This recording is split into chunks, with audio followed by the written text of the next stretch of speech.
Salute fighters. Overview of model tax conventions. हम लोगों ने अभी तक इंटरनेशनल टैक्स के जो छोटे छोटे टॉपिक्स थे उसमें से बेप्स को कवर कर लिया है, और फिर टैक्स ट्रीटीज के इंटरप्रिटेशन एंड एप्लीकेशन वाले टॉपिक को कवर किया है, राइट। अब सुनना, दो टॉपिक्स और बचते हैं। एक है आपका मॉडल टैक्स कन्वेंशन और एक है latest developments in international tax. देखो, मॉडल टैक्स कन्वेंशंस और application and interpretation of tax treaties में क्या फ़र्क है ना, उसको समझ लो पहले, वरना आपको लगेगा कि यार पिछले क्लास के अंदर भी हम लोगों ने टैक्स ट्रीटी की बात की, इस क्लास में भी टैक्स ट्रीटी की बात करें तो अलग अलग चैप्टर कैसे समझना। नो डाउट दोनों के अंदर सेंट्रल थीम जो है वो टैक्स ट्रीटी का ही है। टैक्स ट्रीटी मतलब डबल टैक्स अवॉइडेंस अग्रीमेंट। लेकिन वो जो टॉपिक था एप्लीकेशन एंड इंटरप्रिटेशन, वो ये बता रहा है कि टैक्स ट्रीटी को इंटरप्रेट कैसे करना है, क्या सोर्सेज रेफर करने हैं, एक्सट्रिंसिक एड्स क्या है, Vienna convention on law of treaties क्या है, वो सब। और ये टॉपिक क्या बता रहा है, ये टॉपिक बता रहा है कि टैक्स ट्रीटी में क्या क्या चीज़ें होनी चाहिए।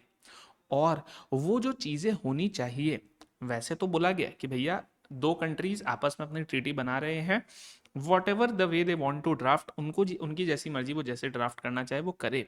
लेकिन मॉडल टैक्स कन्वेंशन का मतलब क्या है कि भाई दो टाइप के, बेसिकली तीन, लेकिन आपके करिकुलम में दो ही है, कि इन दो टाइप के मॉडल कन्वेंशंस अवेलेबल है। देखो, कन्वेंशन का मतलब क्या होता है ना, कन्वेंशन का सिंपल मीनिंग होता है अग्रीमेंट, ठीक है। मॉडल का मतलब क्या है कि जैसे देखो, मैं आपको एक क्लासिक एग्जांपल देता हूँ। अभी आप सीए बनोगे, आप सीए बनने के बाद अपना रेज्यूमे बनाओगे, रेज्यूमे या जिसको आप सीवी बोलते हो, आप सीवी बना करके अलग अलग जॉब्स में अप्लाई करोगे। अब ये जो रेज्यूमे है, क्या कहीं पर दिया हुआ है कि रेज्यूमे का यही स्टैंडर्ड फॉर्मेट है? नहीं। आप एक ब्लैंक पेपर के ऊपर अपने हिसाब से अपनी रेज्यूमे बनाना स्टार्ट करो, दुनिया में किसी ने आपको नहीं रोका।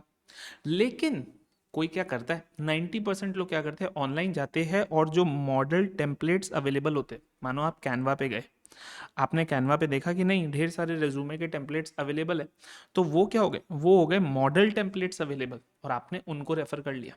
तो सुनना, basically all across the world तीन ही टाइप के मॉडल्स है, OECD model, UN model and US model. और देखो मैंने क्या डिस्क्लेमर दिया है, मैंने डिस्क्लेमर दिया है कि they are not legally binding but they are only used as reference और टेम्पलेट। यानी कि कंट्रीज चाहे तो उसको वर्बेटिम अडॉप्ट कर ले, वर्बेटिम मतलब as is, word by word adopt कर ले, या फिर वो इसको मॉडिफाई कर ले अपने इकोनॉमिक एंड टैक्स कंसिडरेशंस के हिसाब से। तो प्लीज़ याद रखना, अगर आपको कल को एमसीक्यू में आ जाता है या कहीं पर भी रेफरेंस आ जाता है, तो ऐसा मत लिखना कि ये बाइंडिंग है, एग्जैक्टली ऐसा ही करना पड़ेगा, नहीं। अल्टीमेटली जो दो कंट्रीज के बीच में ट्रीटी बन रही है, वो दो कंट्रीज डिसाइड करेंगी, उनको एज इट इज़ लेना है, चेंजेस करने हैं, ब्रांड न्यू तरीके से बनाना है, जो भी। But broadly all across the world तीन ही टाइप के मॉडल्स हैं। पहला है आपका ओईसीडी मॉडल, दूसरा है आपका यूएन मॉडल एंड तीसरा है आपका यूएस मॉडल। अब सुनना, यूएस मॉडल के ऊपर आपको जो भी दिखेगा ना, मेरे बुक के अंदर बस इतना ही दिखेगा। और सिर्फ मेरे बुक में नहीं, इंस्टीट्यूट के मटेरियल में भी आपको बस इतना ही दिखेगा, बिकॉज यूएस मॉडल बस आप जान के रख लो कि एक टाइप का मॉडल एग्जिस्ट करता है, लेकिन आपको पढ़ने की ज़रूरत नहीं है। क्यों, मैं बताता हूँ। देखो, यूएस मॉडल बेसिकली क्या है ना, कि ओईसीडी मॉडल क्या बोलता है, वर्ल्ड के जो डेवलप्ड कंट्रीज है ना, वो लोग बोलते हैं हम लोगों को ओईसीडी को फॉलो करना है, ठीक है।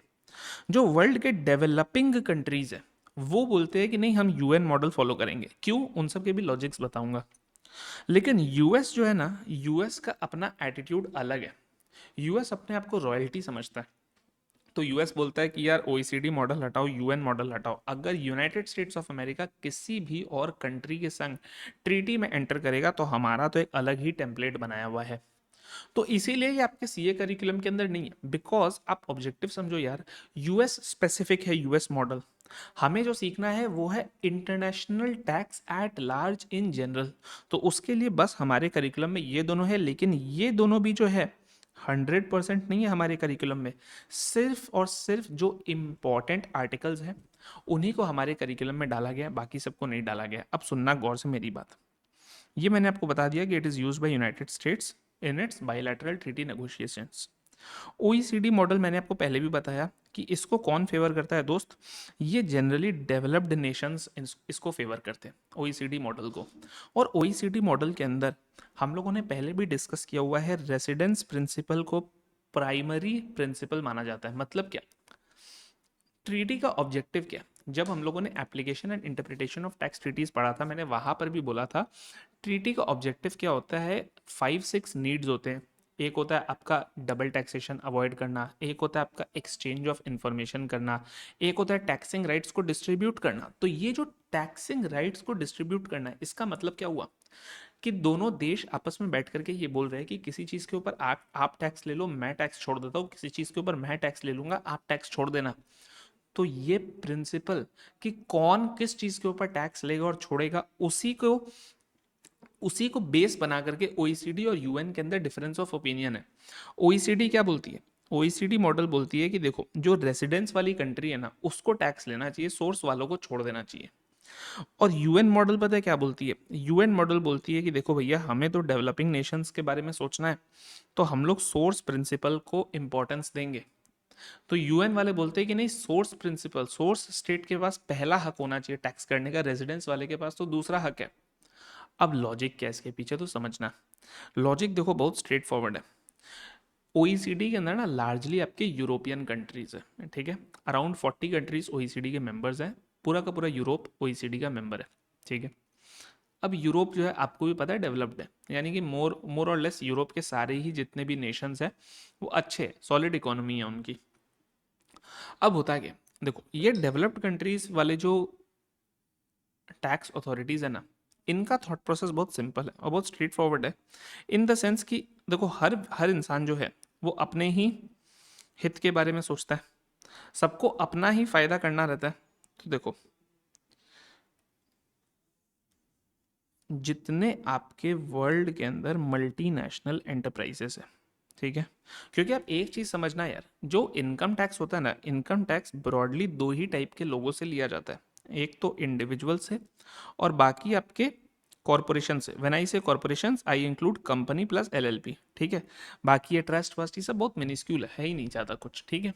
अब सुनना, इनकम टैक्स जो लिया जा रहा है ना, या तो इंडिविजुअल से ही ज़्यादा बड़ा चंक आता है या फिर कॉरपोरेशन एंड कंपनी से। मगर इन दोनों में अगर मैं आपको बोलूँ कि किसका शेयर ज़्यादा है, मतलब मान करके चलो, लेट से अगर मैं आज बोलता हूँ कि इंडिया की एक साल के अंदर इनकम टैक्स की कलेक्शन, लेट से, मेरे को एग्जैक्ट फिगर्स अभी याद नहीं है, बट हाइपोथेटिकली लेट से एक साल की कलेक्शन, एक बार के लिए जस्ट नॉर्मल सा नंबर लिया, वो है 1000 करोड़, ठीक है। तो आपको क्या लगता है इस 1000 करोड़ में कितना इंडिविजुअल्स का होगा और कितना कॉरपोरेशंस का होगा? तो मैं आपको बताऊं, इंडिविजुअल्स का लेस देन 10% रहेगा, असली चंक ही आएगा आपके कॉरपोरेशंस का। तो सुनना, जो टैक्स ट्रीटीज वगैरह के अंदर ये लोग रेसिडेंस रेसिडेंस रेसिडेंस चिल्ला रहे, कई बार स्टूडेंट्स मेरे को बोलते हैं कि सर यूरोप की तो पॉपुलेशन बहुत कम है, उनको तो रेसिडेंस प्रिंसिपल में लॉस ही है। क्योंकि आप समझो ना, उनकी तो पॉपुलेशन ही कितनी है, कितने लोग ही उनके यहाँ पे रेजिडेंट होंगे। तो सुनना दोस्त, उन लोगों को इनके इनकम टैक्स का उतना ज़्यादा पड़ा भी नहीं है, क्योंकि उनको पता है ये लेस देन 10% है। उनको असली पता है क्या पड़ा है, उनको असली पड़ा है दोस्त, ये जो कंपनीज जो है ना, इनका टैक्स, इनके टैक्स को लेकर के इन लोग असली चिंता में है। और यही पर ही आपका जो है रेजिडेंस प्रिंसिपल का रियल मीनिंग, रियल इम्प्लीकेशन सामने आता है। रेजिडेंस मीनिंग का रियल इम्प्लीकेशन क्या है कि अगर मैं आपको एक स्टैटिस्टिक दूं ना, तो वर्ल्ड के अंदर ऐसे जो मल्टीनेशनल एंटरप्राइज है जिनके ऊपर सीबीसीआर अप्लाई करता है, सीबीसीआर की थ्रेशोल्ड हमने क्या पढ़ी थी, इंडिया की थ्रेशोल्ड की बात नहीं कर रहा हूँ, इंडिया की थ्रेशोल्ड तो है आपकी 6400 करोड़, लेकिन मैंने आपको इन जनरल भी थ्रेशोल्ड बताई थी 750 मिलियन यूरो, ठीक है। इसको आप रफली कन्वर्ट करोगे तो कुछ 6400 करोड़ के अराउंड ही आता है। इसीलिए इंडिया ने अपने सेक्शन 286 के अंदर 6400 करोड़ दिया है। लेकिन जो ओईसीडी ने डॉक्यूमेंट निकाला है, जो ओईसीडी के हिसाब से थ्रेशोल्ड है, वो यूरोस के अंदर है। तो अगर आप एक बेंचमार्क लो कि ऑल अक्रॉस द वर्ल्ड कितनी सीबीसीआरस फाइल होती है, तो मैं आपको बताऊँ कितनी सीबीसीआरस फाइल होती है। इसका ना ओईसीडी का एक रिपोर्ट आता है, एंड उस रिपोर्ट में आप देखोगे ना 8000 से 9000 सीबीसीआरस सालाना फाइल होती हैं, अलग अलग अलग अलग अलग अलग देशों में। और आपको अभी जो मैं बताऊंगा ना, आपको सुन के बहुत ज़्यादा ताज्जुब होगा कि इसमें से अराउंड 3500, यानी कि अप्रॉक्सीमेटली 50% जो है ना, वो अकेले यूरोप में फाइल होती है। जी हाँ, मतलब Europe alone accounts for about 50% of the world's multinationals. तो जब इनकी हेडक्वार्टर्स यूरोप के अंदर है, तो रेजिडेंस प्रिंसिपल में यूरोप के तो मज़े हैं ना, क्योंकि उस ग्रुप का हेडक्वार्टर जनरली क्या होता है, हेडक्वार्टर के पास ही प्रॉफिट सारी आती है। तो हेडक्वार्टर जहाँ पर है, अगर वहाँ का रेजिडेंट है, कंपनी के केस में जनरल इम्प्लीकेशन क्या होता है, place where it is incorporated. तो भाई जो जहाँ पर इनकॉर्पोरेटेड है वहाँ का रेजिडेंट और वहाँ पर ग्लोबल प्रॉफिट्स आ रही है, तो उनको तो रेजिडेंस प्रिंसिपल पे ही टैक्स करने में फ़ायदा है। इसीलिए ओईसीडी बोलती है कि भैया हमें तो जो है रेजिडेंस प्रिंसिपल पे टैक्स करना है। लेकिन यहाँ पर आ जाती है यूएन मॉडल।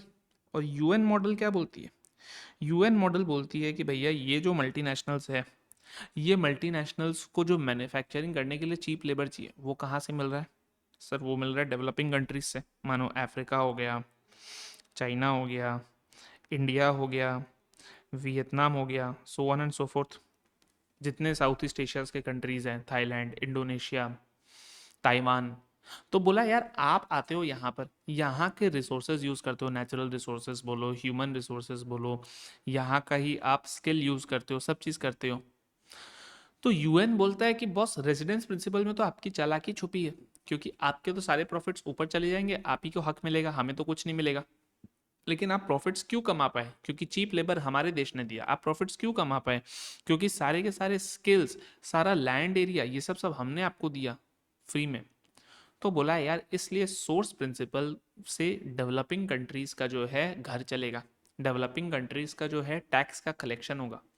इसलिए यूएन मॉडल जो है, जो डेवलपिंग नेशंस के फेवर की बात करती है, ये बोलती है कि नहीं, हम लोगों को सोर्स प्रिंसिपल को प्राथमिकता देनी है, उसके बाद जो बचेगा वो रेसिडेंस लेके जाएगी। तो यही है। देखो, आप एक एक आर्टिकल जब करोगे ना, तो आपको बस यही थीम ऑफ डिफरेंस कंस्टेंटली दिखेगा पूरे के पूरे करिकुलम के अंदर, कि ओईसीडी मॉडल ऐसी ही बातें कर रही है जिससे कि डेवलप्ड कंट्रीज को फायदा हो, और यूएन मॉडल ऐसी ही बातें कर रही है जिनसे कि डेवलपिंग कंट्रीज को फायदा हो। अब सुनना गौर से कि ये पूरा का पूरा जो टॉपिक है, ये टॉपिक किस चीज़ के ऊपर है, ठीक है? तो देखो, मैंने ना पहले टॉपिक का एक ब्रॉड स्ट्रक्चर दिया, ठीक है? एक स्ट्रक्चर दिया है कि देखो, यूएस मॉडल हम लोगों को पढ़ना नहीं है, हम लोगों को क्या पढ़ना है, हमें सिर्फ UN model and OECD model पढ़ना है, ठीक है? अब कुल मिलाकर के आप देखोगे तो दोनों में ही 7 चैप्टर्स है। ओईसीडी मॉडल के अंदर 32 आर्टिकल्स हैं और यूएन मॉडल के अंदर 31 आर्टिकल्स है। कोशिश करना ये नंबर्स याद रखने की। देखो दोनों में 7 चैप्टर है, थाला फॉर अ रीजन। और 32 और 31, 32 और 31, ओईसीडी में 32 और यूएन मॉडल के अंदर 31 आर्टिकल्स, ठीक है? अब सुनना, क्या हमें ये सारे के सारे 32-31 आर्टिकल्स पढ़ने हैं? नहीं।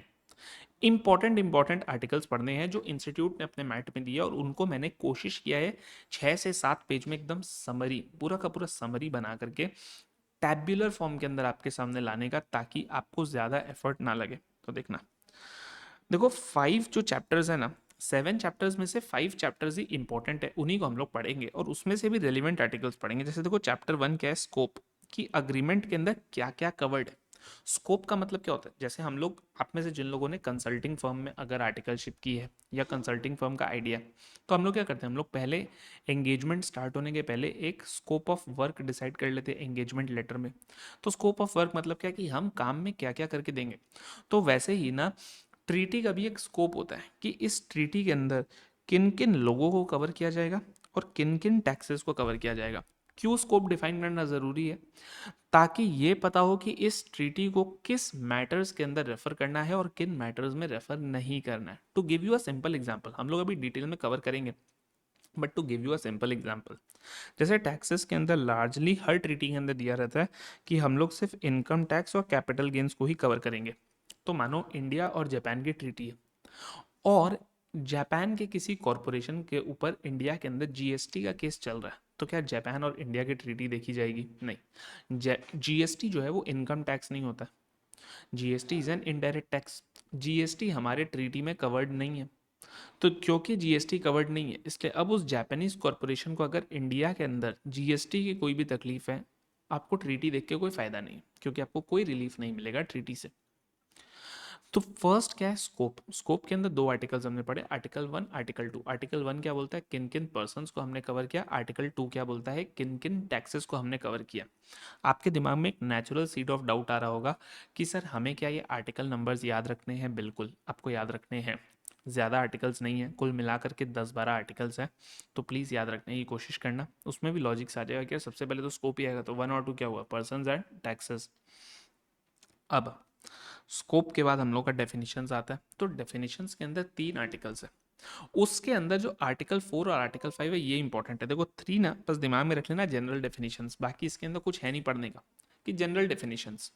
भाई ट्रीटी के अंदर जितने टर्म्स यूज किए गए तो उनको डिफाइन करेंगे ना, तो वो जनरल डेफिनेशंस 3 में है, लेकिन 2 इंपॉर्टेंट टर्म्स है जिनके लिए तो बोला कि भाई इनको जनरल डेफिनेशंस में नहीं, इनके लिए सेपरेट आर्टिकल्स बनाएंगे।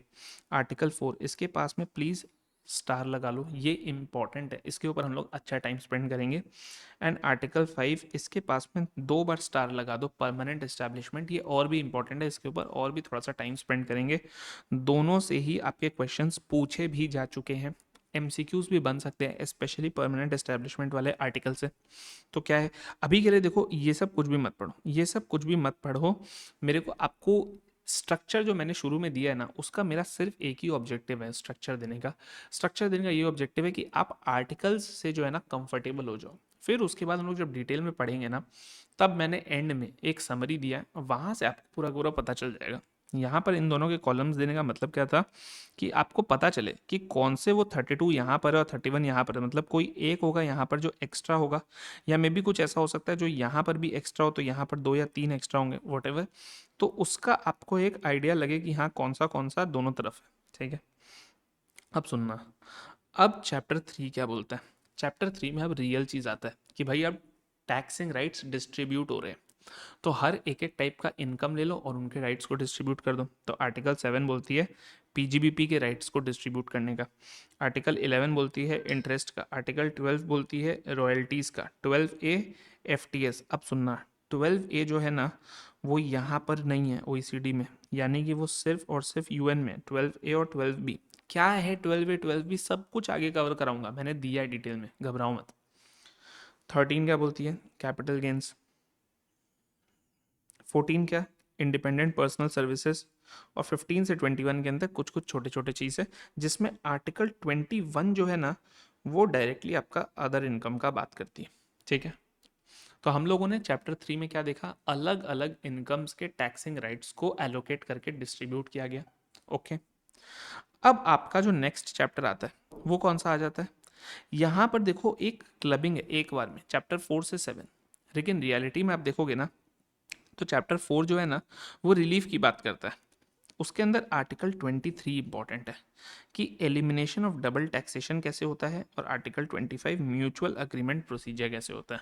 ठीक है, एक इंपॉर्टेंट सेक्शन और रहेगा आर्टिकल 26 एक्सचेंज ऑफ इंफॉर्मेशन का। इसके ऊपर एक पर्टिकुलर क्वेश्चन बनता है, वो मैं बताऊंगा जब हम लोग करेंगे। और बाकी के ये जो है ना ये एकदम सिंपल है, बस एक बार इनको रीड करना है। तो अगर मैं आपको बोलूँ कि इंपॉर्टेंट कौन से है, तो 26, 25, 23, फिर आपका इधर 13, 12A, 12, 11, 7, और इधर 4, 5, बस इतने ही आपके इम्पॉर्टेंट आर्टिकल्स हैं। बाकी सब कुछ को एक बार रीड कर लेना, बट इतने आर्टिकल्स का ना नंबर जो है दिमाग में याद रखने की कोशिश करना। चलो स्टार्ट करते हैं straight away without wasting any more time. एक एक करके आर्टिकल बाय आर्टिकल एनालिसिस मैंने दिया है। कहीं कहीं पर मैंने थोड़ा सा, देखो आईसीएआई मैट के बाहर मैं कहीं पे भी नहीं गया हूँ, पूरे के पूरे मेरे बुक में कहीं पर भी मैंने आईसीएआई मैट की सीमा को बाहर नहीं किया है, लांघा नहीं है, except for questions. Obviously questions तो मेरे तो जाना ही पड़ेगा, क्योंकि आईसीआई के टेस्ट और नॉलेज क्वेश्चंस अलोन सफिशिएंट नहीं है, पीवाईक्यूज, आरटीपीज, एमटीपीज। तो क्वेश्चन बैंक को अगर हटा दो, तो in terms of the knowledge and content मैंने आईसीएआई के बाहर कुछ भी नहीं किया है। लेकिन लेकिन लेकिन कुछ कुछ आपको चीज़ें ऐसी दिखेंगी जो आपको लगेगा कि सर आईसीएआई ने बहुत ज़्यादा दिया था, आपने भी अपने बुक में उसको समराइज वे में दिया, मगर दिया है। मेरे को ऐसा लगता है कि यार the way ICAI is moving nowadays, कोई भी पेपर कभी भी टफ आ सकता है। तो जैसे मैं आपको बताता हूँ, आर्टिकल 1 पर्सन कवर्ड के अंदर जनरली आपको दिखेगा बस एक लाइन लिख देने से ही काफ़ी हो जाता, लेकिन मैंने फिर भी 2 और बुलेट पॉइंट्स के अंदर फिजिकली ट्रांसपेरेंट एंटिटी और कलेक्टिव इन्वेस्टमेंट व्हीकल्स के ऊपर एक एक लाइन डाला है। क्यों डाला है, बिकॉज कल को अगर कुछ भी एमसीक्यू बन जाएगा तो यू मस्ट बी प्रिपेयर्ड। ठीक है, so hear me out, trust me, whatever I have given, I have applied my best judgment, and things have been given a bit extra as compared to a normal module, because I am worried कि कल को अगर आपका tough paper आ जाएगा ना, you will need some extra ammunitions to prepare your self.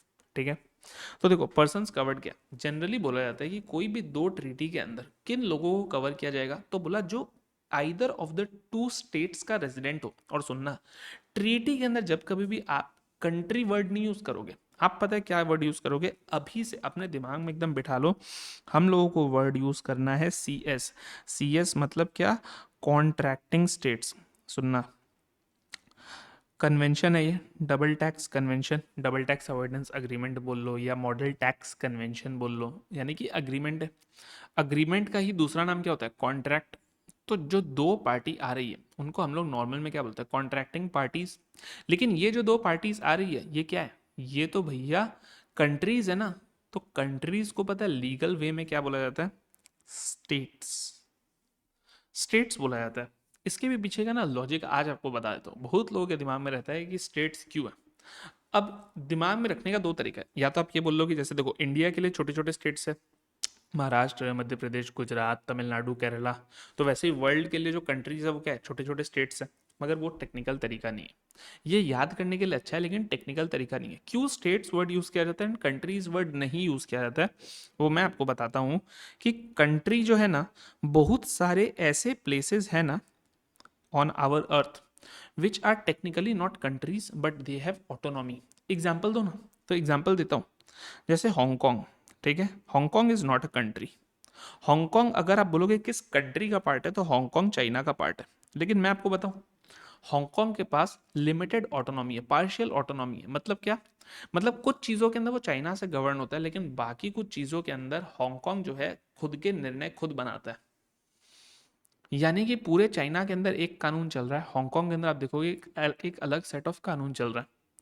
तो ऐसे में अगर हमने ये वर्ड बोला होता कंट्रीज, और मानो हमने ये बोला होता कि चाइना और इंडिया की डबल टैक्स अवॉइडेंस अग्रीमेंट है, तो जो आइदर रेजिडेंट ऑफ चाइना है या resident of India, residents of either countries, तो आप बोलोगे कि सर जो हांगकांग का रेजिडेंट है वो क्या जाएगा, क्योंकि हांगकांग के पास तो पार्शियल ऑटोनॉमी है। तो इसीलिए पता है वर्ड यूज किया जाता है ज़्यादा होलिस्टिक, ज़्यादा वाइड वर्ड है विच इज स्टेट्स। या फिर स्टेट्स का ही एक और पता है क्या होता है वर्ड, जुरिस्डिक्शंस। ये भी आपको कई सारे इंटरनेशनल टैक्स के लिटरेचर में दिखेंगे, ये वर्ड यूज़ किया जाता है। बिकॉज स्टेट्स एंड जुरिस्डिक्शंस ये जो है ना, ये ज़्यादा वाइड होते हैं, ये हर टाइप के केसेस को कवर करते हैं। जो प्रॉपर प्रॉपर कंट्रीज हैं उनको भी कवर करते हैं, कुछ कुछ ऐसे भी होते हैं जैसे मकाओ या हांगकांग, जो कि प्रॉपर प्रॉपर कंट्रीज नहीं है लेकिन पार्शियल ऑटोनॉमी होल्ड करते हैं। तो इसीलिए वर्ड के हम लोगों को यूज़ करना है जब कभी भी हम लोग करेंगे कॉन्ट्रैक्टिंग स्टेट्स। अब सुनना, ट्रीटी का जनरल रूल क्या है कि भैया इंडिया और जापान की अगर ट्रीटी है तो क्या उससे हम लोग मेटा को गवर्न कर सकते हैं, नहीं। क्या मेटा इंडिया का रेजिडेंट है, नहीं। मेटा यूएस के अंदर है। और क्या मेटा जापान का रेजिडेंट है, नहीं। तो क्या हम इंडिया जापान की ट्रीटी से मेटा के टैक्स डिसीजंस ले सकते हैं क्या, कि भैया मेटा को असेसमेंट का नोटिस इशू कर दो, बोला नहीं, नहीं कर सकते हो। क्यों, because Meta is neither a resident of India nor a resident of Japan, or in other words, Meta is not a resident of either of the contracting states। तो सिंपल सा इतना ही है कि भैया वही लोग कवर होंगे जो लोग रेजिडेंट है आइदर और दिस के, दोनों ऑफ द कॉन्ट्रैक्टिंग स्टेट्स में से किसी एक के। लेकिन यहाँ पर एक और इंपॉर्टेंट कॉन्सेप्ट आता है, वो आ जाता है फिस्कली ट्रांसपेरेंट एंटिटीज। फिस्कली ट्रांसपेरेंट एंटिटीज का मतलब क्या है, फिस्कल का मतलब क्या होता है, टैक्स की नज़र में। ठीक है, फिस्कल मतलब जो इकोनॉमी के नज़र में, यानी कि टैक्स के नज़र से अगर देखो तो वो ट्रांसपेरेंट है। ट्रांसपेरेंट होने का मतलब क्या है, जिसका पास थ्रू स्टेटस है, यानी कि उसे सेपरेट एंटिटी नहीं मानी जाती है। उसके पीछे जो लोग हैं उनको देखा जाता है, टैक्स उनके हाथ में होती है। एग्जाम्पल दूँ तो देता हूँ ना, हम लोगों ने 3 टॉपिक्स करा था चैरिटेबल ट्रस्ट के बाद, securitization trust, business trust, investment fund. और वहां पर मैंने क्या बताया था, मैंने बताया था कि देखो बिजनेस ट्रस्ट के अंदर सर्टेन चीज़ों का पास थ्रू स्टेटस है, रीट वगैरह के अंदर आपको याद होगा। सिक्योरिटाइजेशन ट्रस्ट के अंदर भी पास थ्रू स्टेटस है, इन्वेस्टमेंट फंड के अंदर भी सर्टेन चीज़ों का पास थ्रू स्टेटस है। जैसे पीजीबीपी छोड़ करके बाकी सारी की सारी चीज़ें यूनिट होल्डर के हाथ में आ जाती है, इन्वेस्टमेंट होल्डर के हाथ में।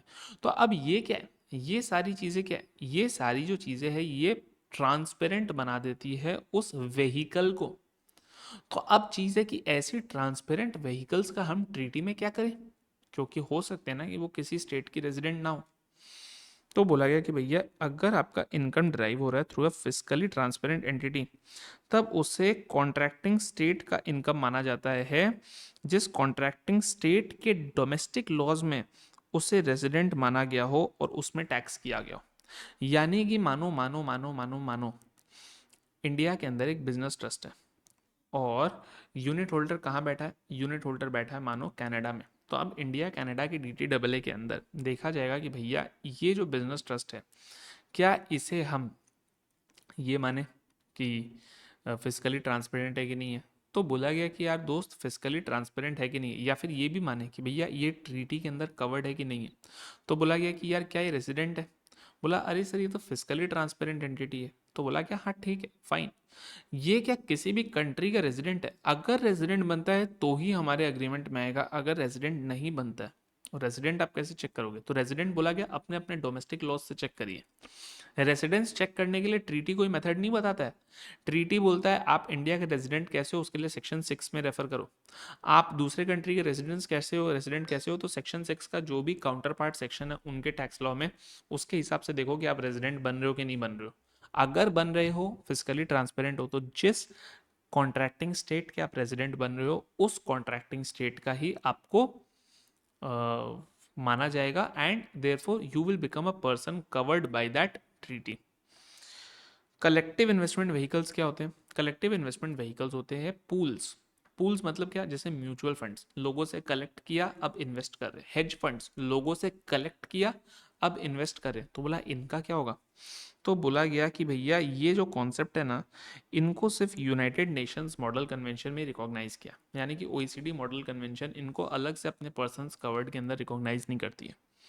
और यहाँ पे क्या बोला गया, बोला गया कि देखो you must ensure, UN model में बोला गया कि अगर इन्वेस्टमेंट हो रहा है through a domestic CIV collective investment vehicle, तब क्या होगा, it should result in the same tax burden as what would have happened अगर आपने डायरेक्ट टैक्स इन्वेस्टमेंट किया था। यानी कि basically CIV should not act as a tax avoidance tool. You are with me. बोला गया कि देखो डायरेक्टली अगर आप इन्वेस्ट करते तो जो भी आपकी टैक्स बर्डन आती, CIV के कारण एग्जैक्टली वैसी ही टैक्स बर्डन आनी चाहिए, सेम टैक्स बर्डन तभी होगा। और तो और बोला गया कि CIV जो है वाइडली हेल्ड होनी चाहिए, उसके डाइवर्सिफाइड पोर्टफोलियो होने चाहिए और उसको उसके कंट्री ऑफ इनकॉर्पोरेशन के अंदर सेबी वगैरह जो भी है रेगुलेट करती होनी चाहिए। तभी हम लोग जो है उससे ट्रीटी का बेनिफिट्स देंगे, वरना अदरवाइज हम उसे कोई ट्रीटी का बेनिफिट्स एक्सटेंड नहीं करेंगे। क्यों नहीं करेंगे, बिकॉज वो फिर पर्सन कवर्ड ही नहीं माना जाएगा उस ट्रीटी के अंदर, तो बेनिफिट्स एक्सटेंड करने की तो कोई बात ही नहीं है। आर्टिकल 2, आर्टिकल 2 क्या बोलता है कि कौन से टैक्सेस इस ट्रीटी से कवर्ड। तो मैंने आपको पहले भी बताया था जनरल रूल क्या है, जनरल रूल यही बोलता है कि आपका इनकम टैक्स गवर्न होगा एंड कैपिटल गेन्स गवर्न होगा, या फिर any other taxes of same और सिमिलर नेचर। तो देखो they apply to taxes on income and capital imposed on behalf of the contracting state or its political subdivisions जो भी। अब सुनना, it includes क्या, taxes on gains from alienation of movable immovable property which is capital gains, wages या salaries paid by enterprises which is what, salary income, capital appreciation is again capital gains। Convention also applies to identical या substantially similar taxes imposed after the date of signing। ये क्या बोलना चाहता है, ये बोलना चाहता है कि मानो आपका साइनिंग हुआ था लेट से 15 सितंबर 18 को आपका ट्रीटी साइन हो गया था, और बोला इसके बाद लेट से 15 नवंबर 19, मोटा मोटी 1 साल 2 महीने बाद आपका क्या हुआ, आपका इस कंट्री ने, जिस कंट्री के संग DTAA था, उस कंट्री ने अपने कुछ नए इनकम टैक्सेस निकाल दिए। तो बोला जो नए इनकम टैक्सेस भी निकाले, नेचर क्या, नेचर इनकम टैक्स का है ना, it will continue to be governed by that treaty. और competent authorities must notify each other of significant changes domestic law. अरे भैया जब आपने ऐसा कोई लॉ निकाला तो जिन जिन के संग आपकी ट्रीटी है उन सब लोगों को बताओ ना कि हमने ऐसा एक टैक्स निकाला है, तो हमारे ट्रीटी के अंदर ये भी जो है कवर्ड है। एग्जाम्पल देता हूँ, इस सेकंड पॉइंट का कि convention also applies two identical या सब्सटेंशियली सिमिलर। हमने इंडिया में क्या बोला, नाम क्या दिया, income tax and capital gains tax. मैंने पहले भी बताया जो अपनी जीएसटी है ये ट्रीटी से जो है गवर्नड नहीं होती है। अब सुनना, थाईलैंड के अंदर एक कॉन्सेप्ट होता है बिजनेस प्रॉफिट्स टैक्स। थाईलैंड के अंदर इनकम टैक्स बोल के कोई वर्ड नहीं एग्जिस्ट करता है, वहां पर जो आपका एग्जिस्ट करता है वो है बिजनेस प्रॉफिट्स टैक्स। तो क्या इसी बात के कारण हम लोग इसको ट्रीटी से बाहर निकाल देंगे? बोला नहीं। सिर्फ नाम पे मत जाओ, टेक्निकल जार्गन पे मत जाओ कि इनकम टैक्स लिखा है तो इनकम के ऊपर मतलब इनकम टैक्स ही वर्ड होना चाहिए, बोला नहीं। बोला गया ये जो आपका टर्म है ये क्या है, बोला बिजनेस प्रॉफिट्स टैक्स जो आपका थाईलैंड का है ना, बोला ये भी जो है वो प्रॉफिट्स के ऊपर ही लिया गया। एंड इनकम का वर्ड क्या होता है, इनकम का वर्ड होता है नेट प्रॉफिट। तो बोला गया कि अल्टीमेटली आपका बिजनेस प्रॉफिट्स टैक्स भी जो है it is not an indirect tax. बोला नहीं, इनडायरेक्ट टैक्स नहीं है, ये भी आपका डायरेक्ट टैक्स ही है। एंड देयरफॉर ये भी जो है आपका कवर्ड हो जाएगा by the double tax treaty. Clear है? आर्टिकल 4, मैंने आर्टिकल 3 जनरल डेफिनेशंस क्यों नहीं कराए, बिकॉज जनरल डेफिनेशंस का कोई इंपॉर्टेंस नहीं है आपके एग्जाम पर्सपेक्टिव से। आपको अपने नॉलेज के लिए पढ़ना हो आप डेफिनेटली मॉडल कमेंट्रीज लेकर के बैठिए, उनको पढ़िए। मेरा फोकस अभी आपको यही है एग्जाम पर्सपेक्टिव से जो जो इंपॉर्टेंट चीज़ें हैं उन चीज़ों के ऊपर आपका ग्रिप क्रिएट करवाना। अब सुनना, हम लोग बहुत इंपॉर्टेंट आर्टिकल में आए हैं which is article 4 on residence.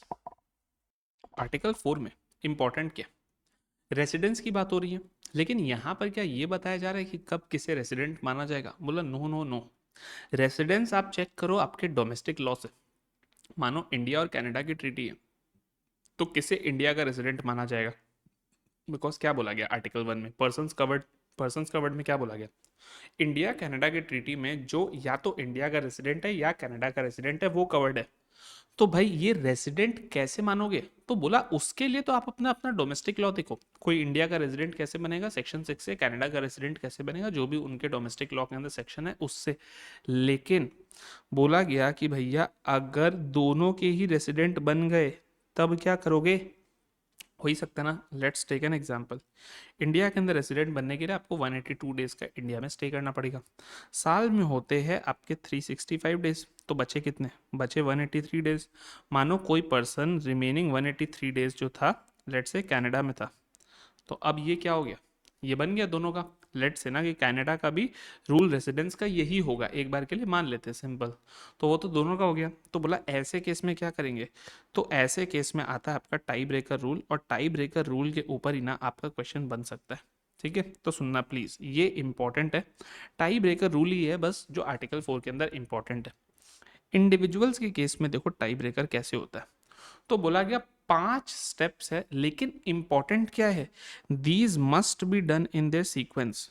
यानी कि आप डायरेक्टली 5th स्टेप पे नहीं जंप कर सकते हो, आपको सीक्वेंशियली चलना पड़ेगा। Step 1, step 2, step 3, step 4, step 5। ठीक है, देखो स्टेप 1 क्या है, स्टेप 1 ये वाला, ये क्या बोलता है, बोलता है कि क्या इंडिविजुअल दोनों ही स्टेट्स का रेजिडेंट आ गया तभी तो टाई ब्रेकर होगा ना।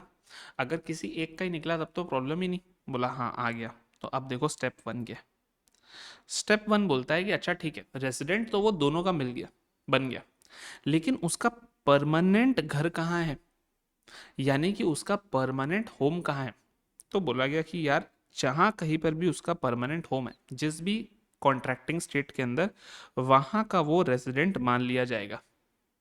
एग्जाम्पल लेते हैं, उस एग्जाम्पल के संग करेंगे। ठीक है, आप लोगों ने एक फेमस फुटबॉलर का नाम सुना है ना, मेसी।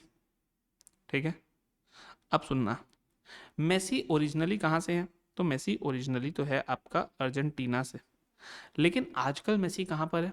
आजकल है मेसी यूएस के अंदर, इंटर मियामी के लिए खेल रहे, लेकिन एक बार के लिए एफसी बार्सिलोना मान लेते हैं क्योंकि उन्होंने मेजोरिटी टाइम बार्सिलोना में स्पेंड किया।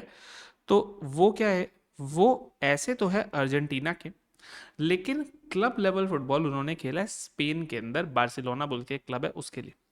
तो अब क्या है, इनका दोनों ही देशों में आना जाना लगा रहता होगा, नेशनल ड्यूटी के लिए अर्जेंटीना ट्रैवल करना, क्लब ड्यूटीज़ के लिए स्पेन एंड ऑल ट्रैवल करना।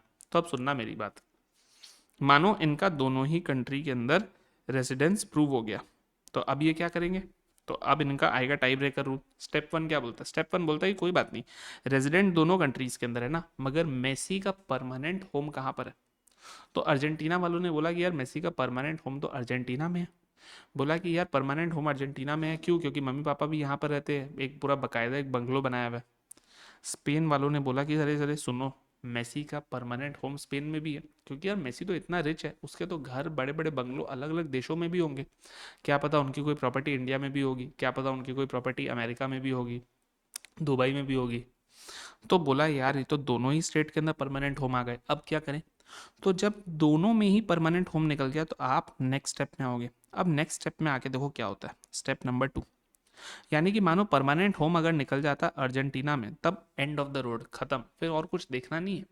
ये नहीं कि पांचों टेस्ट करेंगे मेजोरिटी विंस, नो, जिस भी स्टेप पे खत्म हो गया एंड। अगर परमानेंट होम अर्जेंटीना में निकल जाता तो अर्जेंटीना के रेजिडेंट बन जाते, नहीं निकला तो अब स्टेप 2 पे आओ।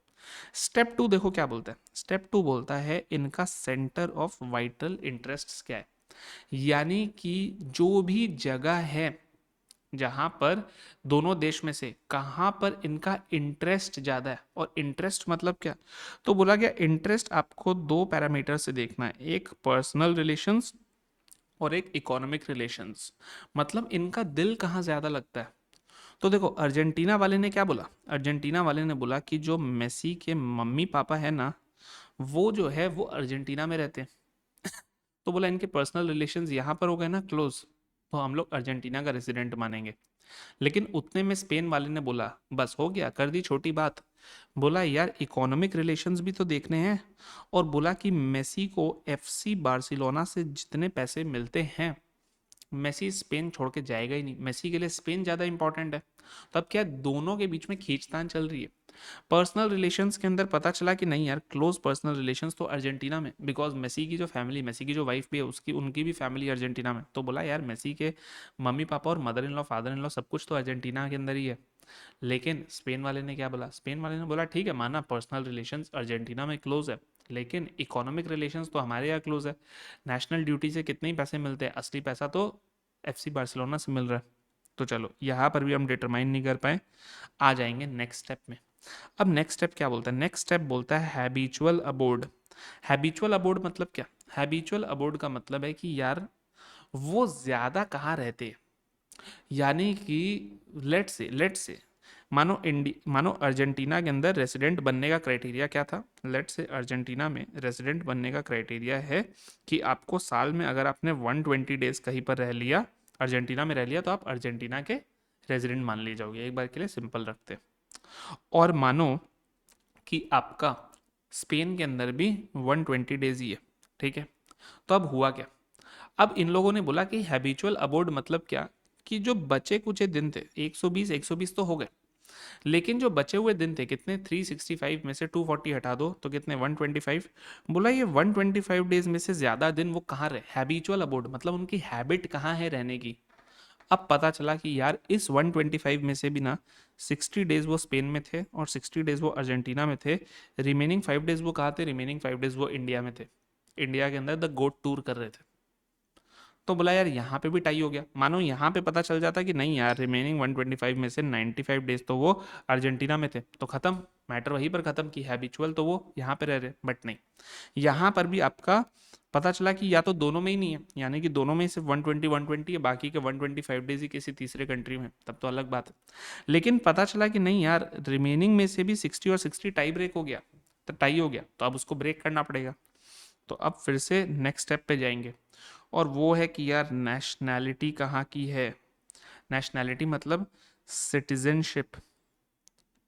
जनरली क्या होता है ना, किस कंट्री ने आपको पासपोर्ट दिया है उसी से आपकी नेशनैलिटी पता चलती है। तो अब बोला गया कि यार यहाँ पे अर्जेंटीना वाले ने बोला यार पैदा ही हमारे यहाँ पे हुआ है, बचपन से हमारी नेशनैलिटी है, उसकी पासपोर्ट भी है हमारे पास, अर्जेंटीना का पासपोर्ट है, मेसी के पास जाके देख लो। स्पेन वाले ने बोला यार तुम लोग पागल हो। बोला कि यार सुनना, मेसी हमारे लिए इतना इंपॉर्टेंट है, मेसी ने स्पेन को इतना रेवेन्यू कमा के दिया है कि स्पेनिश गवर्नमेंट ने भी ऑनररी सिटीजनशिप दी है और अपना पासपोर्ट दिया मेसी को। और इससे शौक होने की बात नहीं है, बहुत सारे होते हैं जिनके पास डुअल सिटीजनशिप होती है, जिनके पास दो दो कंट्रीज के पासपोर्ट्स होते हैं। जी हाँ, मैंने प्रैक्टिकली एक जन को एडवाइस किया हुआ है जिनके पास यूके का पासपोर्ट भी था और भूटान का पासपोर्ट भी था, जबकि भूटान के लॉ के अंदर तो भूटान का पासपोर्ट होल्ड करना, मतलब भूटान का लॉ ये बोलता है कि if you hold a Bhutanese passport you are not suppose to hold any other passport. But मैंने एक ऐसा क्लाइंट देखा हुआ है, काम किया हुआ है उनके संग। तो जो भी, तो ऐसा मैं बोलना चाहता हूँ, ऐसा आपके लिए शौक की बात नहीं है कि अरे यार डुअल सिटीजनशिप कैसे है और डुअल पासपोर्ट कैसे है, बहुत लोगों के पास होती है। तो यही है, बोला गया कि भाई स्टेप 4 क्या बोलता है, बोलता है अब वो जिस भी देश का नेशनल होगा उसी देश का रेजिडेंट मान लो, लेकिन अगर वो दोनों ही देश का नेशनल लिखना या दोनों में से किसी भी देश का नेशनल नहीं है, तब फिर क्या कर सकते हैं। तब बोला गया फिफ्थ एंड फाइनल स्टेप, और इसके अंदर ना कोई स्टेप नहीं है। अब बोला गया कि भैया दोनों देश की जो कॉम्पिटेंट अथॉरिटीज़ है, यानी कि अर्जेंटीना की अथॉरिटी और स्पेन की अथॉरिटी, ये लोग दोनों अब एक संग बैठ जाएंगे और एक संग बैठ करके डिसाइड करेंगे कि यार बताओ क्या करना है। फिर आपस में बातचीत होगा, स्पेन वाला बोलेगा कि यार छोड़ ना भाई, तू हम लोग को लेने देना यार, तू देखता है कि मेसी इतना स्पेन के लिए ये करता है वो करता है। अर्जेंटीना वाला या फिर बोलेगा कि देख यार हमारा ही बच्चा है, हमारे ही गलियों में पला बड़ा है ना, था ना, जो भी म्यूचुअल अग्रीमेंट से फिर डिसाइड होगा। तो लॉन्ग स्टोरी शॉर्ट देखो मैंने क्या बोला, क्विकली रिवाइज करते हैं। सबसे पहला क्या, अगर दोनों ही स्टेट के आप रेजिडेंट निकल के आ गए, तब बोला जाएगा कि आपका परमानेंट होम कहाँ पर है। जहाँ कहीं पर भी परमानेंट होम हो गया वही आपका स्टेट ऑफ रेसिडेंस है। लेकिन अगर परमानेंट होम भी दोनों जगह है, तो फिर नेक्स्ट क्या देखा जाता है, नेक्स्ट देखा जाता है कि आपका जो पर्सनल एंड इकोनॉमिक रिलेशंस है वो कहाँ पर क्लोज है। स्टेप 2 क्या बोलता है, स्टेप 2 बोलता है सेंटर ऑफ वाइटल इंटरेस्ट्स, और इसमें चेक क्या करते हैं, पर्सनल एंड इकोनॉमिक रिलेशंस। ठीक है, बोला ये भी नहीं है तो फिर देखो हैबिचुअल अबोर्ड कहाँ पर है, हैबिचुअल अबोर्ड जहाँ पर है वहाँ पर होगा। बोला ये भी नहीं है तो फिर बोला जाता है नेशनैलिटी कहाँ की है, और बोला गया ये भी नहीं है तो फिर क्या है, कंपिटेंट अथॉरिटी मिल करके डिसाइड करते हैं। फ्रांस ये, ठीक है। कंपनीज के केस में आपका टाई ब्रेकर रूल कैसे होता है, बोला ये तो दोस्त इंडिविजुअल के केस में था ना, ये देखो ये था आपका इंडिविजुअल के केस में, लेकिन कंपनीज के केस में भी तो टाई ब्रेकर हो सकता है। एक कंपनी का अगर मान लो दो कंट्री के अंदर प्लेस ऑफ इनकॉर्पोरेशन है, जैसे इंडिया तो प्लेस ऑफ इनकॉर्पोरेशन को सिर्फ अलोन नहीं मानती है, इंडिया तो और भी फैक्टर्स डालती है। लेकिन मानो कोई कंट्री ऐसी है जो कि रेजिडेंस के अंदर कंपनी के लिए बोलती है सीधा प्लेस ऑफ इनकॉर्पोरेशन, तो मानो कि कोई कंट्री ऐसी है, कोई कंपनी ऐसी है, देखो प्लेस ऑफ इनकॉर्पोरेशन तो जनरली किसी भी कंपनी का दो नहीं हो सकता है, ठीक है, वो तो एक ही होगा, क्योंकि कंपनी दो जगह कैसे इनकॉर्पोरेट हुई है, कोई एक लॉ में इनकॉर्पोरेट हुई है।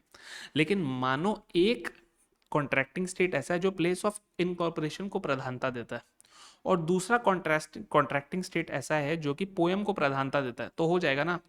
मानो कोई कंट्री है, कोई कंपनी है जो कि सिंगापुर में इनकॉर्पोरेट हुई है, लेकिन पोयम के हिसाब से अब वो इंडिया के अंदर उसका पोयम आ गया, तो सिंगापुर, मानो अगर सिंगापुर ये बोलता है कि भैया हम तो कंट्री का कंपनी का रेसिडेंस देखते हैं simply by place of incorporation, तो सिंगापुर बोलेगी ये कंपनी सिंगापुर में रेजिडेंट है। लेकिन इंडिया बोलता है कि भाई प्लेस ऑफ इनकॉर्पोरेशन अच्छी बात है, लेकिन हम कंपनी के किस्म पोयम भी देखते हैं और आपकी कंपनी जो है उसका पोयम इंडिया में पाया गया, तो इसको इंडिया का रेजिडेंट मानेंगे, तो आप टाई ब्रेकर कैसे करोगे। तो बोला गया कि ऑब्वियसली दोनों ही कंट्रीज फिर पोयम को मानेगी, क्योंकि पोयम जो है किसी का दो जगह नहीं हो सकता। जैसे प्लेस ऑफ इनकॉर्पोरेशन दो जगह नहीं हो सकता, वैसे पोयम नहीं हो सकता, कि प्लेस ऑफ इफेक्टिव मैनेजमेंट वो तो कोई एक ही है ना, the place where the key managerial and commercial decisions that are necessary for the existence of the company are in substance made. तो बोला ये तो कोई एक ही हो सकता है। और बोला कि देखो करंट अप्रोच क्या है दोनों ही ओईसीडी और यूएन के अंदर, वो है कि भाई केस बाय केस बेसिस पे कॉम्पिटेंट अथॉरिटीज जो है वो डिसाइड करती है on a basis of factors. तो यहाँ पर बोला गया जनरली आप पोयम ले लो, और अगर उससे भी आपका काम नहीं बन रहा है, या मानो पोयम के अंदर दोनों कंट्रीज के लॉ अलग अलग है पोयम के, तो बोला उस कारण से भी अगर नहीं हो रहा तो सीधा सीधी कॉम्पिटेंट अथॉरिटीज डिसाइड करती है। बट आर्टिकल 4 के अंदर जो ज़्यादा इंपॉर्टेंट है वो है इंडिविजुअल्स के केस में टाई ब्रेकर रूल। ठीक है, क्लियर है। आर्टिकल 4 देखो हम लोगों ने कर लिया। एक चीज़ हमेशा याद रखना, जब तक डिटर्मिनेशन नहीं होता ना तब तक डुअल रेजिडेंट कंपनी को कोई भी ट्रीटी का रिलीफ या एग्जेम्पशन नहीं मिलता, क्योंकि वो तो दोनों की तरफ ही रेजिडेंट आ गया ना। जनरली क्या होता है, रेजिडेंट कंट्री रिलीफ देती है सोर्स कंट्री के टैक्स के ऊपर, तो जहाँ पर दोनों कंट्री के लिए ही रेजिडेंट है वहाँ पे कौन रिलीफ देगी, दोनों ही बोलेगी मैं नहीं दूंगा मैं नहीं दूंगा, ऐसे। अब देखो article 5 permanent establishment, again very very important article, तो इसको प्लीज एकदम गौर से सुनना। हम लोगों ने क्या पढ़ा था, हम लोगों ने एक पढ़ा था डोमेस्टिक लॉ के अंदर सेक्शन 9 का जो था आपका 1(1) क्या बोलता है, बिजनेस कनेक्शन, कि किसी भी नॉन रेजिडेंट का अगर इंडिया में बिजनेस कनेक्शन निकल गया तो उसका बिजनेस प्रॉफिट्स जो है जितने इंडिया को एट्रीब्यूट होते हैं उनको हम लोग टैक्स करते हैं, राइट। ट्रीटी के अंदर ना बिजनेस कनेक्शन वर्ड नहीं है। ट्रीटी क्या बोलती है, ट्रीटी बोलती है कि किसी भी फॉरेन कंपनी का, अगर आपका फॉरेन कंपनी या नॉन रेजिडेंट ले लो, अगर उसका परमानेंट एस्टैब्लिशमेंट है इंडिया में, तो ही हम लोग मानेंगे कि उन्होंने बिजनेस इन इंडिया किया है।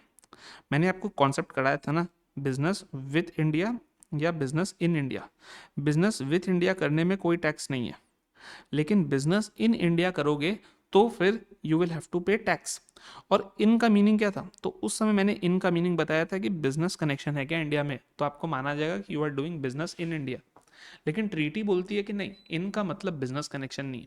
ट्रीटी बोलती है इनका मतलब है परमानेंट एस्टैब्लिशमेंट। तो मैंने आपको नॉन रेजिडेंट टैक्सेशन के समय बोला भी था कि मैं इसको लिंक करूंगा जब हम लोग क्या करेंगे, मॉडल टैक्स ट्रीटीज करेंगे। तो आज वो दिन आ गया, सुनना। बिजनेस कनेक्शन ना बहुत वाइड कॉन्सेप्ट है, पी थोड़ा सा नैरोअर कॉन्सेप्ट है। अब आप बोलोगे कि सर कब हम लोगों को बिजनेस कनेक्शन लगाना है, कब हमें पी लगाना है, तो एकदम गोल्डन रूल याद रखना।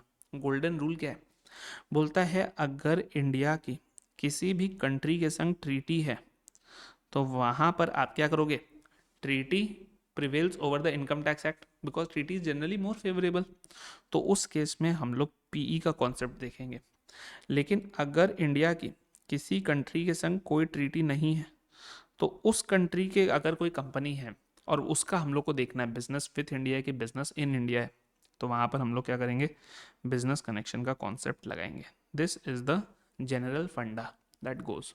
अब सुनना, पीई का क्या है, PE is a gateway concept. मतलब क्या, किसी का पीई बन गया तो मतलब उस कंट्री के अंदर उसको टैक्स भरना पड़ेगा। Source state can only tax business profits if a PE exists.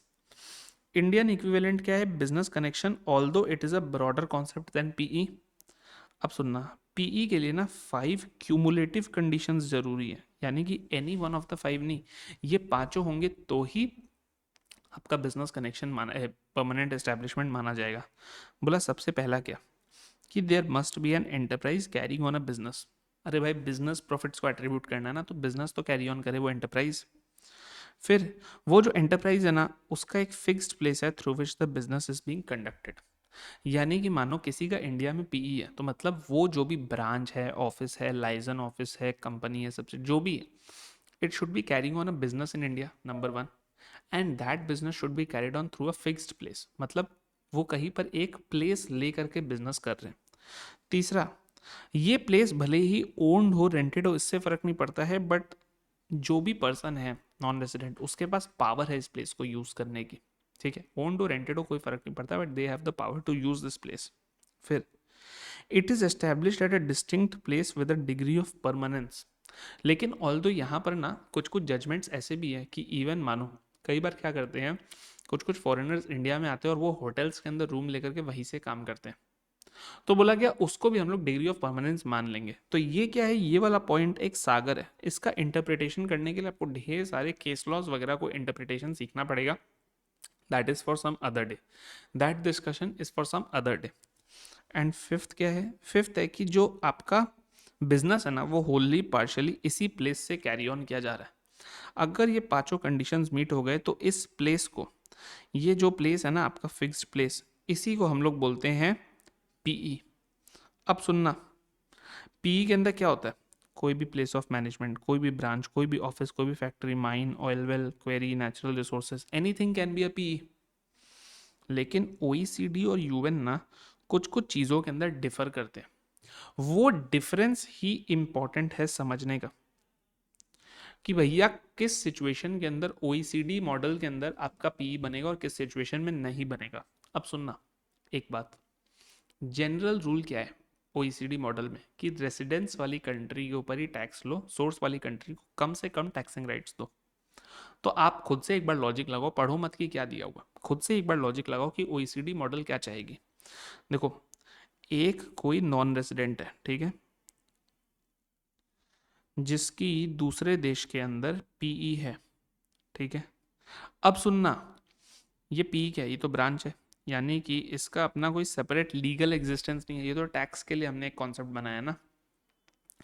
तो रेसिडेंट कहाँ की हुई, तो रेसिडेंट तो ये वाली जो भी ऑर्गेनाइजेशन है, कंपनी है, मानो ये कंपनी रेसिडेंट तो इस स्टेट की हुई, लेकिन यहाँ पर ये क्या कर रहे हैं, ये अपना बिजनेस कर रहे हैं, तो ये हो गई आपकी सोर्स स्टेट।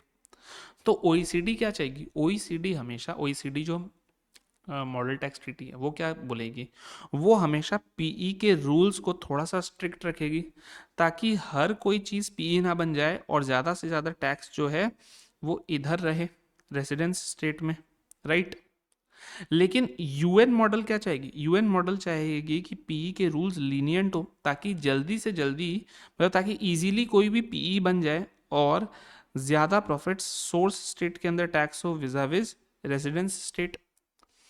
तो बोला क्या, बस यही है। देखो, कंस्ट्रक्शन साइट या प्रोजेक्ट को हम लोग पी बोल सकते हैं क्या, मतलब एक कोई फॉरेन कंपनी जिसने इंडिया के अंदर कोई कंस्ट्रक्शन साइट खोल रखी है, मानो ट्रम्प टावर्स, ट्रम्प टावर्स को जो भी कंपनी बनाती है, मानो Donald Trump PLC, Donald Trump INC एक कंपनी, वो अलग अलग दुनिया में जा जा करके ट्रम्प टावर्स बना रहे, बोले इंडिया में भी आए, इंडिया के अंदर मानो उन लोगों ने डिसाइड किया कि गुड़गांव में हम लोग ट्रम्प टावर्स बनाते हैं, तो गुड़गांव में उन लोगों ने अपना एक कंस्ट्रक्शन ऑफिस खोला। अब वो कंस्ट्रक्शन ऑफिस कंस्ट्रक्ट करेगी, तो बोला इस कंस्ट्रक्शन ऑफिस को हम लोग पीई मान ले, ट्रम्प टावर्स का, ट्रम्प आईएनसी का, डोनाल्ड ट्रम्प आईएनसी का। तो बोला सुनना, ओईसीडी मॉडल बोलती है कि दोस्त 12 महीने से ज्यादा अगर वो ऑफिस रही ना, तो ही उसको पीई मानना, वरना मान वो ऑफिस 7-8 महीने में काम करके रैपअप करके चली गई, तो बोला इसको पीई मत मान, बोला उसको बिजनेस विथ इंडिया मान, बिजनेस इन इंडिया मत मान। लेकिन यूएन वालों ने क्या बोला, यूएन वालों ने बोला ऐसे कैसे, हम लोग 12 महीना नहीं, सिर्फ 6 महीना, यानी कि एकदम छोटे कंस्ट्रक्शन के लिए तुम लोग आए थे तो अलग बात है, जब मोमेंट थोड़ा भी बड़े कंस्ट्रक्शन के लिए आ गए, 6 महीना जैसे ही पार हुआ, हम लोग क्या करेंगे, हम लोग आपका कंस्ट्रक्शन पी मान करके जो भी प्रॉफिट्स आपने उस प्रोजेक्ट से कमाए सबके ऊपर इंडिया में टैक्स दो। और तो और यूएन ने और भी स्कोप वाइड कर दिया, कैसे, बोला असेंबली या installation project and supervisory activities को भी हम पीई मानेंगे, इसमें सुनना, सुपरवाइजरी एक्टिविटीज के ऊपर क्वेश्चन आया हुआ है, ब्यूटीफुल है। बोला कि डोनाल्ड ट्रंप आईएनसी को ना कंस्ट्रक्शन का काम नहीं मिला था, उनको सिर्फ मिला था कि आप आओ, आप तो इतने बड़े बड़े टावर्स बनाते हो ना, मानो इंडिया के अंदर ही डीएलएफ एक टावर बनाना चाह रहा है बहुत बड़ा, तो डीएलएफ के पास लेट से उतनी एक्सपर्टीज नहीं है, तो उन लोगों ने ट्रम्प टावर्स के इंजीनियर्स और को बोला कि आप लोग आओ ना, हम लोग के काम को सुपरवाइज करो, ऊपर ऊपर से बस देखना, करना कुछ भी मत, बस देखना, और हम लोग अगर कुछ गलत करें ना तो बताना कि हम लोग गलत कर रहे हैं, ताकि हम लोग क्या सुधार सके उसको। तो उन लोग क्या है, ट्रम्प वाले, ट्रम्प टावर्स वाले इंडिया में कुछ कंस्ट्रक्शन करने नहीं आए, सिर्फ सुपरवाइज करने आए हैं। लेकिन उस पे भी यूएन मॉडल बोलती है कि कोई बात नहीं, सिर्फ सुपरवाइज करने आए हो ना, अगर 6 महीना से ज़्यादा रुक गए तो भूल जाने का, इधर टैक्स भरना, उस सुपरवाइजरी प्रोजेक्ट से जो भी इंडिया में कमाया ना उस पर टैक्स भरना, ठीक है। सर्विस पीई, मतलब मानो कोई कंसल्टेंट है वो इंडिया में आके सर्विसेज दे रहा है, तो क्या हम मान लेंगे इसका इंडिया में पीई हो गया। तो ओईसीडी मॉडल क्या बोलता है, ओईसीडी मॉडल बोलता है ना, हम लोग ऐसा कोई भी कॉन्सेप्ट को रिकॉग्नाइज नहीं करते। लेकिन यूएन मॉडल क्या बोलता है, यूएन मॉडल बोलता है कि मानो वो जो कंसल्टेंट है वो किसी भी 12 मंथ पीरियड में अगर मोर देन 183 डेज रह गया ना, तो उसका इंडिया में पीई मान लेंगे। अब इंडिया में वो जो भी कंसल्टेंसी करता है उसके ऊपर उसको प्रॉफिट्स जो है इंडियन टैक्स अथॉरिटी को ऑफर करना पड़ेगा, टैक्स खत्म। बोला एनी 12 मंथ पीरियड, मानो अप्रैल से मार्च के बीच में 183 डेज से ज़्यादा, या फिर जुलाई से जून के बीच में 183 डेज से ज़्यादा रह गया, या फिर मानो दिसंबर से नवंबर के बीच में 183 डेज से ज़्यादा रह गया, मतलब कोई भी 12 मंथ पीरियड के अंदर अगर मोर देन 183 डेज रह गया ना, तो हम उसको क्या मान लेंगे, हम उसको मान लेंगे इसका इंडिया में पीई है, चल टैक्स भर। एजेंसी पीई, बोला एजेंट अगर है तो उसको पीई मानेंगे क्या, तो देखो यहाँ पे क्या बोला गया, ओईसीडी मॉडल के अंदर इसको बोलते हैं dependent agent, DAPE, dependent agent permanent establishment. तो बोला देखो जो डिपेंडेंट एजेंट है ना, अगर वो हैबिचुअली आपके लिए कॉन्ट्रैक्ट्स कंक्लूड करता है या फिर प्रिंसिपल रोल प्ले करता है leading to conclusion of contracts, तब तो फिर वो पीई है। हैबिट देखो कि वो क्या कर रहा है, खुद से कॉन्ट्रैक्ट्स कंक्लूड कर रहा है या प्रिंसिपल रोल प्ले कर रहा है, मतलब सॉर्ट ऑफ बिजनेस कनेक्शन जैसा ही कॉन्सेप्ट है। ओईसीडी ने बोला ये तो डेफिनेटली हो गई, कोई बात नहीं, यूएन ने बोला ये तो डेफिनेटली हो गई। प्लस इन लोगों ने पता है एक चीज और बोला, ये इंपॉर्टेंट है। बोला जो आपका एजेंट है अगर वो इंडिया के अंदर स्टॉक भी मेंटेन करता है ना, तो भी हम उसको एजेंट मान लेंगे और एजेंसी पीई बना देंगे। सुनना ये कॉन्सेप्ट क्या है। यूएन वालों का पता है बोलना क्या है। लेट से टेस्ला कंपनी, ठीक है, लेट से टेस्ला कंपनी। अभी तक देखो टेस्ला कंपनी की क्या थी, एक बार के लिए भूल जाओ कि इंडिया के अंदर बॉम्बे में उन लोगों ने शोरूम खोला, ठीक है, एक बार के लिए भूल जाओ ना। बोलो टेस्ला कंपनी का इसके पहले तक क्या होता था। बोला इसके पहले तक टेस्ला कंपनी का इंडिया के अंदर कोई शोरूम वगैरह नहीं था। तो अगर किसी को भी टेस्ला की गाड़ी खरीदनी थी तो उसके पास क्या चॉइस था। यूट्यूब पे जाके वीडियोस देख ले कि दिखती कैसी है, रिव्यूज वगैरह कैसा है, वेबसाइट पे चले जाए टेस्ला का, वहां पे ऑर्डर प्लेस कर दे, वो गाड़ी इंपोर्ट करा ले, इंपोर्ट के समय कस्टम्स ड्यूटी पे कर दे, खत्म। तो ये जब तक होता था तब तक तो ना ओईसीडी मॉडल के कारण ना यूएन मॉडल के कारण इंडिया ले पाएगा। अच्छा सुनना, ये बेसिक कॉन्सेप्ट है। ये जो हम लोग इतने देर से पढ़ रहे हैं ओईसीडी मॉडल यूएन मॉडल, मतलब क्या, मतलब इंडिया की ट्रीटी अगर ओईसीडी मॉडल पे बेस्ड हो तो कब कब पीई मान सकती है। इंडिया की ट्रीटी अगर यूएन मॉडल पे बेस्ड हो तो कब कब ट्रीटी के अंदर पीई मान सकते हैं। ये है कॉन्सेप्ट इसका। मतलब मानो अगर इंडिया ने जापान के संग ट्रीटी किया और उसको ओईसीडी मॉडल में एंटर किया, तब उन लोग एजेंसी पीई किस सिचुएशन में मानेंगे। और मानो इंडिया ने ट्रीटी किया किसके संग, बोलो श्रीलंका के संग, दोनों डेवलपिंग कंट्रीज, तो कर दिया यूएन मॉडल में। तो बोला गया उस केस में हम लोग किस किस सिचुएशन को एजेंसी पीई मानेंगे, ये है कॉन्सेप्ट इसका। तो अब सुनना, ओईसीडी मॉडल क्या बोलती है। ओईसीडी मॉडल यूएन मॉडल दोनों ही बोलते हैं कि अगर टेस्ला ने डायरेक्टली गाड़ी बेच दी, कुछ भी इधर रखा नहीं, कोई एजेंट नहीं है, कुछ नहीं है, तब तो कुछ नहीं होगा। ओईसीडी मॉडल लेकिन ये बोलती है कि मानो टेस्ला ने इंडिया के अंदर एक शोरूम रखा, उस शोरूम का काम क्या है, उस शोरूम का काम है लोगों को टेस्ट ड्राइव देना। टेस्ला की एक दो मॉडल गाड़ी वहां पर है, टेस्ट ड्राइव देना, फीचर्स बताना टेस्ला के, है ना तना। तो बोला कि अब क्या हो रहा है, अब ये जो शोरूम है ये प्रिंसिपल रोल प्ले कर रहा है कॉन्ट्रैक्ट्स कंक्लूड करने में, तो ये क्या बन गई, एजेंसी पीई बन गई। यूएन ने बोला डेफिनेटली इसको तो हम भी मानेंगे। लेकिन यूएन पता है एक कदम आगे चली गई। अब सुनना, अब टेस्ला का एक और मॉडल बताता हूँ। टेस्ला ने मानो बोला कि हम लोग का इंडिया के अंदर कोई शोरूम फोरूम कुछ नहीं होगा। किसी को भी टेस्ट ड्राइव का अगर एक्सपीरियंस लेना तो यूट्यूब में जाकर रिव्यूज देख ले, नहीं तो अमेरिका आ जाए, यूएस में आकर के टेस्ट ड्राइव ले ले, हमारे यूएस के शोरूम से साइन करा ले, हम इंडिया जो है डिलीवर कर देंगे। लेकिन इंडिया में कहाँ से डिलीवरी लेगा वो बंदा। तो उसके लिए ना टेस्ला ने बोला कि कोई बात नहीं, हम एक छोटा सा गोडाउन रख लेते हैं कि वहां तक गाड़ी लाने की जिम्मेदारी हमारी। मानो वो गोडाउन कहाँ पर है, लेट से वो गोडाउन दिल्ली में। तो इन लोगों ने बोला यार दिल्ली तक गाड़ी हम ले आएंगे, दिल्ली के आगे हर कस्टमर को अपनी अपनी गाड़ी खुद से ले जानी पड़ेगी, हम उसके लिए जिम्मेदार नहीं है। लेकिन क्या दिल्ली में शोरूम है, बोला नहीं नहीं नहीं नहीं नहीं नहीं, शोरूम नहीं है वहां पे, कुछ हम लोग टेस्ट ड्राइव वगैरह नहीं करते, वो सिर्फ और सिर्फ डिलीवरी देने के लिए, दैट्स इट। वहां पर सिर्फ डिलीवरी का काम होता है। यूएन मॉडल वाले इतने ज्यादा टैक्स के लिए भूखे हैं ना, उन लोगों ने बोला कि अगर तूने कोई डिलीवरी का प्लेस भी बना लिया ना, जहां से तू रेगुलर डिलीवरी देता है, स्टॉक मेंटेन करता है, बोला यार यहाँ से भी ना हम लोग क्या करेंगे, पीई मान लेंगे, यानी कि इसको भी जो है हम लोग एजेंसी पीई के अंदर इंक्लूड कर लेंगे। चल अब तूने जितनी गाड़ियां बेची इधर से, सबके ऊपर इंडिया के अंदर प्रॉफिट दे, प्रॉफिट के ऊपर टैक्स दे। फिर इंश्योरेंस पीई क्या, तो इंश्योरेंस पीई का यहाँ पर तो देखो कोई आर्टिकल नहीं है, स्पेसिफिक आर्टिकल नहीं है यहाँ पे। लेकिन लेकिन लेकिन यूएन मॉडल के अंदर इंश्योरेंस पीई का आर्टिकल है। देखो यूएन मॉडल क्या बोलता है, यूएन मॉडल बोलता है कि एक इंश्योरेंस एंटरप्राइज का इंडिया के अंदर पीई अगर वो क्या कलेक्ट करता है, प्रीमियम या रिस्क इंश्योर करता है थ्रू अ पर्सन। माने इंडिया के अंदर आपने कोई भी इंटरमीडियरी बिठा के रखा है, मतलब मानो पॉलिसी बाजार डॉट कॉम पर अगर आपकी पॉलिसी लिंक्ड है ना, इंडिया से आप सेल कर रहे हो ना, यही पॉलिसी बाजार डॉट कॉम जो है आपका इंडिया का वो बन गया, पी बन गया, टैक्स दो। लेकिन यहाँ पे याद रखना री इंश्योरेंस को इन लोगों ने हटा दिया। क्यों हटा दिया, मैंने 194D कराते समय भी आपको बोला था कि इंश्योरेंस कमीशन के अंदर जो री इंश्योरेंस वाला होता है वो नहीं होता, उसका लॉजिक मैंने आपको टीडीएस के अंदर 194D कराते समय दिया था। तो सेम लॉजिक यहाँ पर भी है, ठीक है। तो अभी देखो पीई के अंदर क्या क्या डिफरेंसेस है, क्विकली अगर मैं आपको बोलूँ तो पीई क्या बोलती है, 5 क्यूमुलेटिव कंडीशंस होनी चाहिए। क्या, कोई एंटरप्राइज बिजनेस कैरी ऑन कर रहा है, उसके पास इंडिया के अंदर एक फिक्स प्लेस ऑफ बिजनेस है, इंडिया मतलब जो भी कॉन्ट्रैक्टिंग स्टेट है उसमें है, ये fix place of business owned हो रेंटेड हो पता नहीं, लेकिन डिग्री ऑफ परमानेंस होना चाहिए, आपके पास राइट होना चाहिए, पावर होना चाहिए उसको यूज करने का। डिग्री ऑफ परमानेंस होना चाहिए क्लियरली सेपरेटली डिमार्केटेड होना चाहिए, यानी कि आप होटल में काम भी कर रहे हो तो आपका कमरा नंबर फिक्स है, यानी कि ये कमरा हमने 30 दिन के लिए ले लिया, ऐसा नहीं कि हर दिन ये कमरा चेंज हो रहा है, या होटल फिक्स है कि हाँ हम लोग इसी होटल में बैठ करके सब लोग काम कर रहे हैं।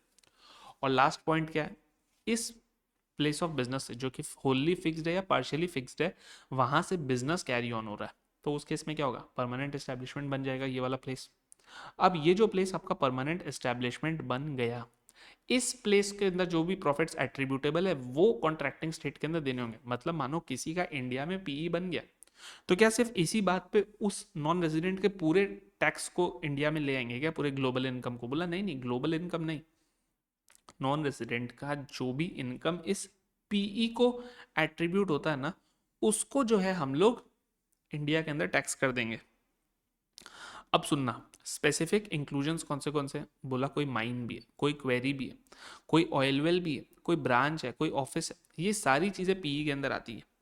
और डिफरेंसेस क्या है, तो कंस्ट्रक्शन पीई में हम लोगों ने क्या बोला, ओईसीडी मॉडल बोलती है मोर देन 12 मंथ्स तभी पीई बनेगा, यूएन मॉडल बोलती है मोर देन 6 मंथ्स है तो भी पीई बनेगा। और ये लोग क्या बोलते हैं, बोलते हैं असेंबली या इंस्टॉलेशन प्रोजेक्ट भी है या इवन सुपरवाइजरी प्रोजेक्ट भी है, पीई बना देंगे। दूसरी बात कौन सी, दूसरी बात सर्विस पीई की। तो यूएन मॉडल बोलता बोलता सर्विस पीई ये क्या होता है, लेकिन हम लोग क्या बोलते हैं, हम लोग बोलते हैं कोई कंसल्टेंट इंडिया में और किसी भी 12 मंथ पीरियड में मोर देन 183 डेज अगर उसने इंडिया में काम किया तो हम लोग उसको कंसल्टिंग पीई मान लेंगे, सर्विस पीई मान लेंगे। तीसरा क्या, एजेंसी पीई।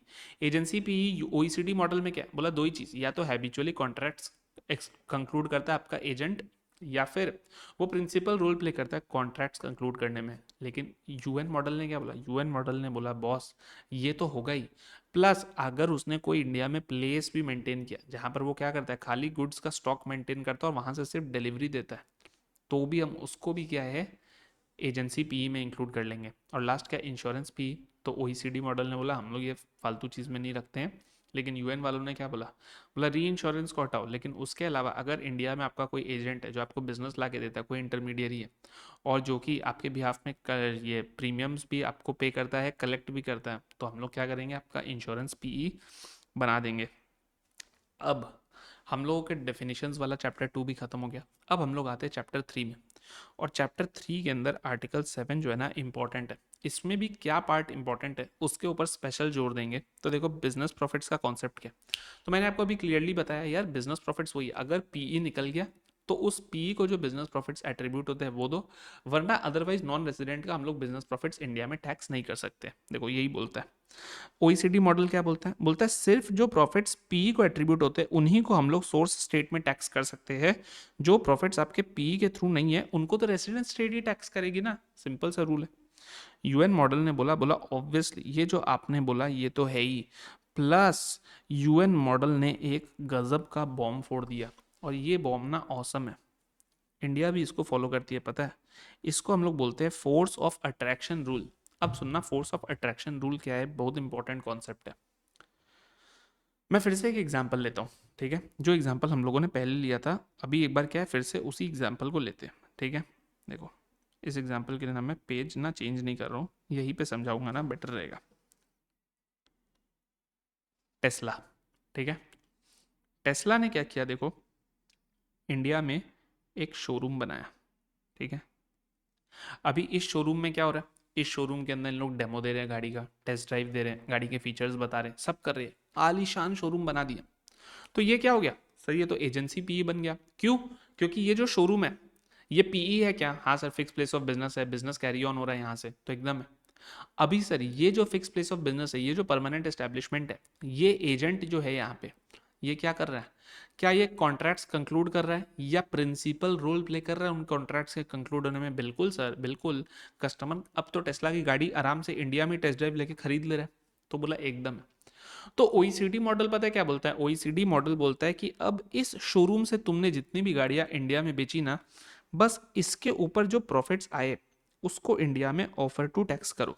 क्यों, क्योंकि तुमने पीई से बिजनेस किया ना, तो जो भी बिजनेस प्रॉफिट्स इस पीई को एट्रीब्यूट होते हैं, सुनना, जो भी बिजनेस प्रॉफिट्स इस पीई को एट्रीब्यूट होते हैं उसके ऊपर टैक्स भरो, बाकी छोड़ दो। लेकिन यही मानो अगर इंडिया ने यूएन मॉडल फॉलो किया होता तो ये जो शोरूम होता ना, इस शोरूम से जो डायरेक्टली प्रॉफिट्स कमाए, नो डाउट उसके ऊपर तो टैक्स देना ही होता है। क्यों? क्योंकि हमने क्या लिखा, हमने लिखा attribution principle plus, plus India पता है क्या बोलती है? इंडिया बोलती है कि अब देखो टेस्ला का एक शोरूम है इधर, तो अब कई लोगों ने क्या किया, कई लोगों ने शोरूम से टेस्ट ड्राइव लिए, लेकिन उन लोग ने बोला कि नहीं यार, हम लोग को एकदम फ्रेश गाड़ी चाहिए। फ्रेश माने चकाचक फ्रेश गाड़ी चाहिए, कल की कल एकदम ताज़ा मैन्युफैक्चरी से मैन्युफैक्चर होके इंडिया में आए। तो उन लोगों ने पता है क्या बोला, बोला शोरूम से सब टेस्ट ड्राइव वगैरह सब लिया, लेकिन ऑर्डर डायरेक्टली प्लेस किया वेबसाइट पे जाके टेस्ला के, और टेस्ला को बोला कि यार आप इंडिया डिलीवर कर दो, इंपोर्ट ड्यूटी वगैरह हम लोग पे कर देंगे। तो अब हुआ क्या, शोरूम से हमने टेस्ट ड्राइव वगैरह सब कुछ ले लिया, लेकिन शोरूम को ऑर्डर नहीं दिया। हमने ऑर्डर क्या दिया, डायरेक्टली टेस्ला के वेबसाइट पे जाके टेस्ला को दिया, और टेस्ला ने डायरेक्टली गाड़ी मेरे घर भिजवाया। ओईसीडी वाले पता है क्या बोलते हैं, ओईसीडी वाले बोलते हैं ये तो शोरूम के थ्रू नहीं हुआ ना, इसके ऊपर क्यों टैक्स लेना। लेकिन यूएन वाले बोलते बोलते सुन, ये संभव क्यों हो पाया, क्योंकि तेरा एक शोरूम था। तो वो बोलते हैं कि यार ये संभव हुआ बिकॉज ऑफ शोरूम। तो इवन दो आपका डायरेक्ट आया, लेकिन डायरेक्ट सेल्स को भी हम लोग इंडिया में टैक्स करेंगे, यूएन वाले। तो इन लोग क्या बोलते हैं, बोलते हैं सोर्स स्टेट में ऑल्सो टैक्स, कौन सा, पी प्रॉफिट्स को तो करना ही है, शोरूम से जो प्रॉफिट्स आए, प्लस बोला सेल्स ऑफ सिमिलर गुड्स जो कि आपका सोर्स स्टेट में हुआ। मतलब जो डायरेक्ट सेल्स हुए, एक तरीके से इसको आप बोल सकते हो, जो आपके डायरेक्ट सेल्स हो गए उसको भी अब हम लोग छोड़ेंगे नहीं, उसको भी हम लोग करेंगे। या फिर सेम या सिमिलर बिजनेस की एक्टिविटीज जो हुई सोर्स स्टेट में। तो मतलब क्या, मतलब सिंपल सा यही है, यूएन वाले ये बोलते हैं कि अब आपने अगर इंडिया में कुछ भी डायरेक्ट सेल्स किया, और अगर इंडिया में आपकी पीई है, तो फिर बॉस अगर यूएन मॉडल से ड्राफ्टेड होगा ना इंडिया यूएस का डी टी डबल ए, या इंडिया और उस कंट्री का डी टी डबल ए, तो फिर फोर्स ऑफ अट्रैक्शन रूल लग जाएगा। डायरेक्ट सेल्स के ऊपर भी हम लोग को क्या है, उस कंपनी को, उस नॉन रेजिडेंट को टैक्स भरना पड़ेगा इंडिया में। क्लियर है? यस क्लियर है। फोर्स ऑफ अट्रैक्शन क्या बोलता है, बोलता है once a PE is established the foreign enterprise is deemed to have brought itself within the fiscal jurisdiction, so similar profits earned even outside the PE. मतलब क्या, direct sales तो PE से नहीं हुए थे ना, they also become taxable. Clear है? Yes. Article 11 क्या बोलता है, इंटरेस्ट, एकदम सिंपल है। देखो ओईसीडी पता है पहले क्या बोलती है, ओईसीडी का फंडामेंटल प्रिंसिपल है, ओईसीडी बोलती है यार मान यूरोप की एक कंट्री ने इंडिया को लोन दिया, तो बोलती है यार अल्टीमेटली पैसा तो यूरोप वालों का है, लोन देने वाले का, तो इंटरेस्ट के ऊपर इनकम जो है उसके ऊपर टैक्स लेने का हक भी यूरोपियन कंट्रीज का होना चाहिए। तो उन लोगों ने बोला कि यार सीधा सीधी यहाँ पे रेसिडेंस स्टेट को टैक्स का राइट दो। यूएन ने भी बोला कि हाँ ठीक है, हम लोग मानते हैं कि रेसिडेंट स्टेट के पास राइट होना चाहिए, ठीक है। लेकिन लेकिन लेकिन इन लोगों ने पता है, दोनों ने ही एक बात बोला कि यार देखो अल्टीमेटली पैसा का यूरोप में अगर रखते तो कितना परसेंट ब्याज मिलता है, डेवलप्ड इकोनॉमीज में आपको भी पता है 2%, 3%, 4%। लेकिन ये लोग जैसे ही डेवलपिंग इकोनॉमी में डाल देते हैं 10%, 12%, 15% हो जाता है। तो सोर्स स्टेट वालों ने क्या बोला, यानी कि यूएन ने क्या बोला, यूएन ने बोला कि यार देख हम लोगों को भी राइट दे, सोर्स स्टेट को भी। क्यों राइट दोगे सोर्स स्टेट को, क्योंकि बोला यार ये जो तुमने ज़्यादा इंटरेस्ट कमाया, कैसे कमाया, हमारी गरीबी से ही तो तुमने प्रॉफिट कमाया, तो हमारी गरीबी का ही हमको दे दो। तो बोला गया कि ठीक है सोर्स स्टेट में ऑल्सो टैक्स इंटरेस्ट, लेकिन अब यहाँ पर पता है क्या, ओईसीडी वाले ना चला करके इसको कैप कर देते। मतलब अगर आपने ओईसीडी मॉडल के ऊपर अपना ट्रीटी बनाया ना, तो आपका जो सोर्स स्टेट का जो इंटरेस्ट है ना, वो मैक्सिमम आप ले पाओगे कितना, 10% बस। उससे ज़्यादा सोर्स स्टेट इंटरेस्ट के ऊपर टैक्स नहीं ले सकती है। लेकिन यूएन ने बोला कि नहीं, हम लोग ऐसा कोई भी कैप नहीं फिक्स करेंगे। यूएन ने बोला कि हम लोग डैश परसेंटेज छोड़ देंगे, और ये जो भी x% है ये कैसे डिसाइड होगा, बोला गया ये बायलैटरल नेगोशिएशन से डिसाइड करेंगे। दोनों कंट्री आपस में बैठेगी और बायलैटरली नेगोशिएट करेगी कि भैया हम लोग को क्या परसेंट देना चाहिए। तो प्लीज़ याद रखना इसके ऊपर ना एमसीक्यू आपका बन सकता है कि ओईसीडी मॉडल के अंदर सोर्स स्टेट इंटरेस्ट के ऊपर मैक्सिमम कितना चार्ज कर सकती है। तो याद रखना मैक्सिमम 10%। सर ये लैंग्वेज ऐसा मैक्सिमम जैसा क्यों है, क्यों डायरेक्टली 10% नहीं है, क्योंकि मैं बताता हूँ। मानो इंडिया ने एक ट्रीटी में एंटर किया, किसके संग बोलो तो, दुबई के संग, दुबई क्या, यूएई, ठीक है, यूएई के संग एंटर किया एक ट्रीटी में, किसके हिसाब से, ओईसीडी के हिसाब से, मतलब ओईसीडी मॉडल ट्रीटी को बेस लेके किया। अगर ये लैंग्वेज ये लिख देते कि इंटरेस्ट जो है टैक्स होगा 10% पर, तो सर प्रॉब्लम हो जाता ना। मानो यूएई की एक कंपनी ने इंडिया के अंदर इंफ्रास्ट्रक्चर डेट फंड में इन्वेस्टमेंट किया और वहां से इंटरेस्ट आया, तो मैंने आपको सेक्शन 115 ए में क्या कराया कि इंफ्रास्ट्रक्चर डेट फंड से अगर नॉन रेजिडेंट को इंटरेस्ट आता है तो उसके ऊपर 5% टैक्स है। तो यार फिर तो ट्रीटीज लगा करके तो हम ये बोल देते कि नहीं, ट्रीटी तो 10% बोल रही है, चल 10% दे। तो बोला क्या, नहीं, ट्रीटी के अंदर आप हमेशा लैंग्वेज रखो कि tax can be taken maximum up to 10%। यानी कि अब क्या होगा, इस केस में 5% मोर बेनिफिशियल है तो हम 5% ही लेंगे। कहीं पर अगर 15% का टैक्स दिया हुआ है, जैसे एफ आई आईज को, क्या एफ आई आईज को जो इनकम आता है उसके ऊपर 15-20% टैक्स है, 20%। तो बोला गया वहां पर 20 नहीं लेकर के हम लोग क्या करेंगे, मैक्सिमम 10 लेंगे। क्लियर है? यस, यही है। लेकिन यूएन ने बोला हम ऐसा कोई भी कैप नहीं रखेंगे, हम लोग बायलैटरल नेगोशिएशन से फिक्स करेंगे कि कौन कितना इंटरेस्ट के ऊपर टैक्स करेगा। और बोला गया इंटरेस्ट का मीनिंग क्या है, तो इंटरेस्ट का मीनिंग दोनों में ही सेम है और सब कुछ है। बोला गया किसी भी टाइप के डेट के ऊपर अगर आपका इनकम आता है वो इंटरेस्ट है, चाहे वो मॉर्गेज से सिक्योर्ड हो कि नहीं हो, चाहे उसके अंदर इक्विटी का पार्टिसिपेशन है कि नहीं है। It also includes income from government securities, bonds, debentures, premium prices, but it excludes the penalty charges for late payment. बोला पेनल्टी तो इंटरेस्ट नहीं है ना, तो ये जस्ट आपके रीड के लिए, ठीक है, ताकि आपको पता रहे कि भाई इंटरेस्ट का मीनिंग क्या होता है। क्लियर है? चलो अभी देखो रॉयल्टीज, और रॉयल्टीज के ऊपर तो बॉस क्लियर व्यू है। ओईसीडी वाले बोलते हैं कि भाई रॉयल्टी के ऊपर तो सीधा रेसिडेंट स्टेट का ही राइट बनता है। लेकिन यूएन वाले पता है क्या बोलते हैं, यूएन वाले ये बोलते हैं कि नहीं नहीं, रॉयल्टी के ऊपर तो सोर्स स्टेट का राइट बनता है। यहां पर एकदम क्लियर डाइवर्जेंस है। अब ये क्या डाइवर्जेंस है, इसी के ऊपर बात करते हैं। लेकिन डिफरेंस सिर्फ इतना ही नहीं है, डिफरेंस इस भी बात का है कि दोनों के दोनों जो मॉडल्स हैं वो किसे रॉयल्टी मानते हैं और किसे रॉयल्टी नहीं मानते हैं, उसमें भी है। देखो ओईसीडी मॉडल क्या बोलता है, OECD model sorry, OECD model सिर्फ इतना सा बोलता है कि रॉयल्टी में क्या है, copyrights, anything literary, artistic, scientific, कोई भी टाइप का कॉपीराइट हो, या फिर पेटेंट्स, ट्रेडमार्क, सीक्रेट फॉर्मूले, बस यही रॉयल्टी है, नथिंग एल्स इज रॉयल्टी।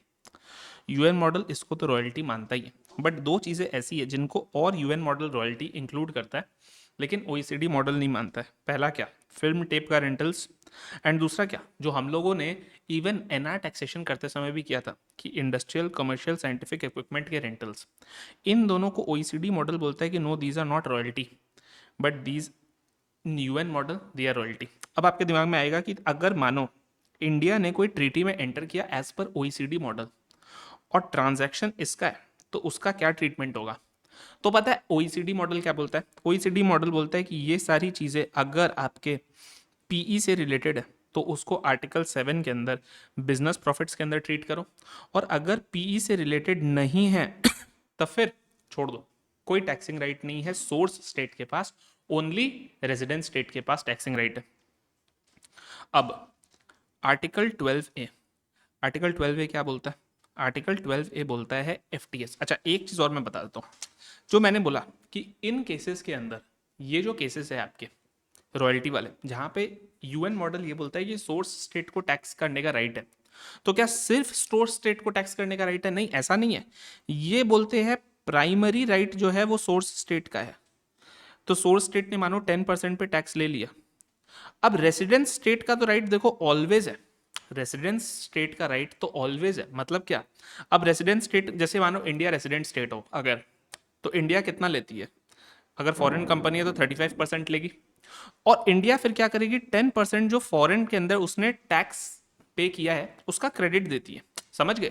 तो ऑलवेज रिमेंबर, जब कभी भी कोई भी मॉडल, चाहे ओईसीडी मॉडल हो चाहे यूएन मॉडल हो, अगर वो ये बोल रहे हैं कि सोर्स स्टेट का राइट है, इसका मतलब ये नहीं है कि रेसिडेंट स्टेट का राइट है ही नहीं। अरे रेसिडेंट का तो, रेसिडेंट स्टेट तो आपके ग्लोबल इनकम को टैक्स कर रहा है ना, उसका तो राइट हमेशा ही है। ठीक है, ये कार्डिनल प्रिंसिपल प्लीज हमेशा याद रखना। अब देखो एफटीएस, रॉयल्टी पढ़ा तो एफटीएस भी पढ़ना है, लेकिन पता है ओईसीडी मॉडल एफटीएस को कुछ रिकॉग्नाइज नहीं करता। ओईसीडी मॉडल बोलता है एफटीएस है तो अगेन सेम चीज, पी से रिलेटेड है तो बिजनेस प्रॉफिट्स के हिसाब से कर लो, और अगर नहीं है तो छोड़ दो, हटा दो। लेकिन यूएन मॉडल क्या बोलता है, बोलता है हम टैक्स थोड़ी छोड़ेंगे भैया, एफटीएस भी है तो अगेन सेम चीज, सोर्स स्टेट को प्राइमरी राइट मिलेगा टैक्स करने का, और आपका जो रेसिडेंट स्टेट है उसको, ऑब्वियस सा बात है राइट तो है ही, लेकिन सोर्स स्टेट का राइट है, यानी कि रेसिडेंट स्टेट जो है सोर्स स्टेट का टैक्स का क्रेडिट देगा। तो देखो ओईसीडी क्या करता है, treats FTS either as business profits और royalties, but UN model says FTS के ऊपर सोर्स स्टेट का राइट है। अब एफटीएस का मीनिंग क्या है, एकदम जो हम लोगों ने पढ़ा था, payment for managerial technical consultancy services. Managerial का मतलब क्या होता है, जो मैंने आपको एग्जांपल भी दिया था कि जो आपका जैसे ऑर्गेनाइजेशनल पॉलिसीज, एचआर पॉलिसीज वगैरह डेवलप करना, देखो application of knowledge skill in control और administration of a commercial enterprise. Technical क्या होता है, कोई भी स्पेशलाइज्ड नॉलेज या स्किल अप्लाई करना, और यहाँ पे टेक्निकल का मीनिंग क्या होता है जो हम लोगों ने एना टैक्सेशन में पढ़ा था, यानी कि जिसके अंदर कोई ह्यूमन एलिमेंट इन्वॉल्व हो, वरना इसको टेक्निकल नहीं माना जाता है। एनआर टैक्सेशन में मैंने आपको एक एग्जांपल भी कराया था, इवन टीडीएस के अंदर भी जब हम लोगों ने कौन सा सेक्शन किया था बोलो तो 194J, तब भी मैंने आपको इसका एक एग्जांपल कराया था कि पूरे के पूरे सर्विसेज रोबोट दे रहा था, तो हमने बोला था 194J नहीं लगेगा। क्यों? क्योंकि जहां पर ह्यूमन एलिमेंट इन्वॉल्व नहीं है वो एफटीएस में नहीं आता है। एंड लास्ट क्या है, कंसल्टेंसी, स्पेशलाइज्ड नेचर की कंसल्टेंसी। मतलब क्या, कोई स्पेशलाइज्ड कंसल्टेंसी दे रहे हो, कोई स्पेशलाइज्ड नॉलेज के एप्लीकेशन का, जनरल कंसल्टेंसी का कुछ नहीं है, ठीक है। अब एक्सक्लूजन फ्रॉम एफटीएस क्या होता है, जो चीज़ आप सैलरी के जैसे टैक्स कर सकते हो उसको एफटीएस के जैसे मत टैक्स करना।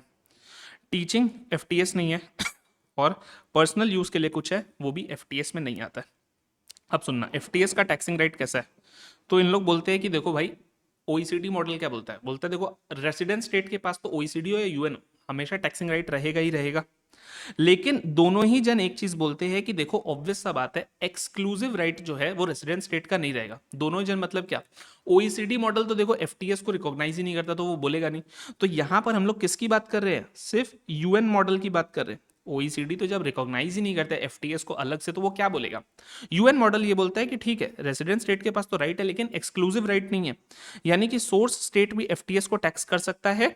और रेट मैक्सिमम कितना रहेगा, तो वापस बोला गया कि भाई इंटरेस्ट के अंदर जैसे ओईसीडी ने बोला था मैक्सिमम 10% पे कैप कर देंगे, यूएन ने वहां पर भी बोला था कि हम जो है बायलैटरली नेगोशिएट करके डिसाइड करेंगे। यहां पर भी यही बोला गया कि अगर बेनिफिशियल ओनर किसी और स्टेट के अंदर है, यानी कि रेसिडेंट स्टेट में बैठा है तो कितने पे टैक्स करना है सोर्स स्टेट को, ये दोनों जन बेनिफिशियली बायलैटरली बैठ के नेगोशिएट कर लेंगे। अब आर्टिकल 12 भी, ये भी अगर आप देखोगे ना सिर्फ और सिर्फ यूएन मॉडल में है, ओईसीडी मॉडल में नहीं है। अभी तक आपको समझ में आ गया कि यूएन मॉडल का माइंडसेट ये है कि हम लोगों को कुछ भी छोड़ना नहीं। और क्यों छोड़ेगा भाई, डेवलपिंग कंट्री का मॉडल है ना, उनको तो भैया बूंद बूंद से सागर बनता है, उनको तो अपना सागर बनाना है ना टैक्स का। तो ओईसीडी मॉडल कुछ भी छोड़ने वाला नहीं है, देखो यूएन मॉडल सॉरी। तो यहाँ पर क्या है ना, डिजिटल इकोनॉमी के कारण देखो होता है क्या, आपको भी पता है यूएस की जितनी बड़ी बड़ी टेक कंपनीज है, Meta, amazon, Netflix, Google, Google मतलब क्या, अल्फाबेट, गूगल का पेरेंट अल्फाबेट है। तो ये सारी जो बड़ी बड़ी कंपनीज है ये लोग क्या करती है यार, ये लोग दुनिया भर के कंज्यूमर्स को रख के रखी है अपने प्लेटफॉर्म में। मतलब आज इंडिया के अंदर ही इंस्टाग्राम के अंदर कितने करोड़ों लोग हैं, लेकिन इंस्टाग्राम का तो कोई ऑफिस नहीं है इंडिया के अंदर, परमानेंट एस्टेब्लिशमेंट नहीं है। तो जो इंस्टाग्राम ने इतने इतने ऑनलाइन एडवर्टीजमेंट से कमाया, इंस्टाग्राम तो कमाती है ना यार एडवर्टीजमेंट से, तो अब उस कमाई के ऊपर इंडियन गवर्नमेंट बोलती है भाई हम लोग को टैक्स भरो, लेकिन करेंगे क्या, पीई तो है ही नहीं। पीई ही जब नहीं है तो आर्टिकल 7 तो लगा नहीं पा रहे हैं। तो यूएन मॉडल ने बोला हम आर्टिकल 12 भी दे देते, लेकिन छोड़ेंगे नहीं इन लोगों को।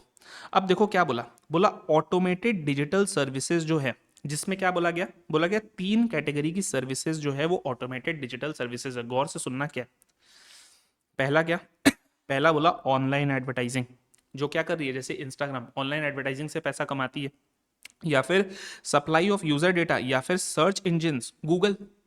कैटेगरी 2 क्या, कैटेगरी 2 बोला कि ऑनलाइन इंटरमीडिएशन प्लेटफॉर्म्स, ओएलएक्स, ये सब सब, या फिर सोशल मीडिया प्लेटफॉर्म्स, या फिर डिजिटल कंटेंट सर्विसेज, और या फिर ऑनलाइन गेमिंग, ड्रीम 11, गेम 11, या फिर क्लाउड कंप्यूटिंग, या फिर ऑनलाइन टीचिंग सर्विसेज वाले।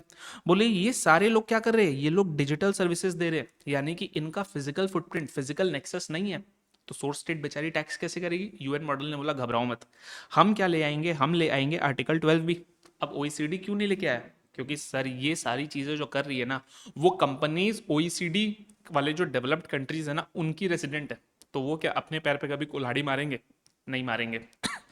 तो देखो इन लोगों ने क्या बोला, बोला गया कि भैया ऑटोमेटेड डिजिटल सर्विस क्या है, जो भी आपने इंटरनेट या इलेक्ट्रॉनिकली प्रोवाइड किया जिसमें मिनिमल ह्यूमन इन्वॉल्वमेंट है। और बोला इनके केस में क्या होगा, बोला इनके केस में सोर्स स्टेट को राइट मिलेगा टैक्स करने का। रेसिडेंट स्टेट को तो राइट है ही, लेकिन सोर्स स्टेट को राइट मिलेगा। क्यों? क्योंकि ये यूएन मॉडल ने ऐड किया। और एक और चीज़ है, बोला आर्टिकल 12 भी अप्लाई नहीं करेगा अगर पेमेंट रॉयल्टी के जैसे क्वालिफाई कर जाती है, क्योंकि तब हम लोग आर्टिकल 12 को प्रायोरिटी देंगे। एंड एफटीएस के चले चले जाती है तब हम लोग आर्टिकल 12A को प्रायोरिटी देंगे। What? They will take precedence. तो पता है एग्जाम में क्वेश्चन बन सकता है। आपको ये कैटेगरीज जो है ना, इनको अपने दिमाग में ढंग से रखना पड़ेगा। और सिंपल है, आपको देखते के संग संग समझ में आ जाएगा कि हाँ ये तो मेरा एडीएस के अंदर जाएगा और ये वाला चीज़ एडीएस में नहीं जाएगा, तो ये रॉयल्टी या एफटीएस में जा सकता है।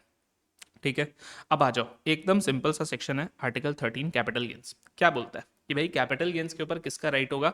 तो यहां पर ना दोनों जन नहीं बोला, यूएन और ओईसीडी दोनों नहीं बोला कि नहीं रेसिडेंस स्टेट का राइट होना चाहिए, सॉरी सोर्स स्टेट का।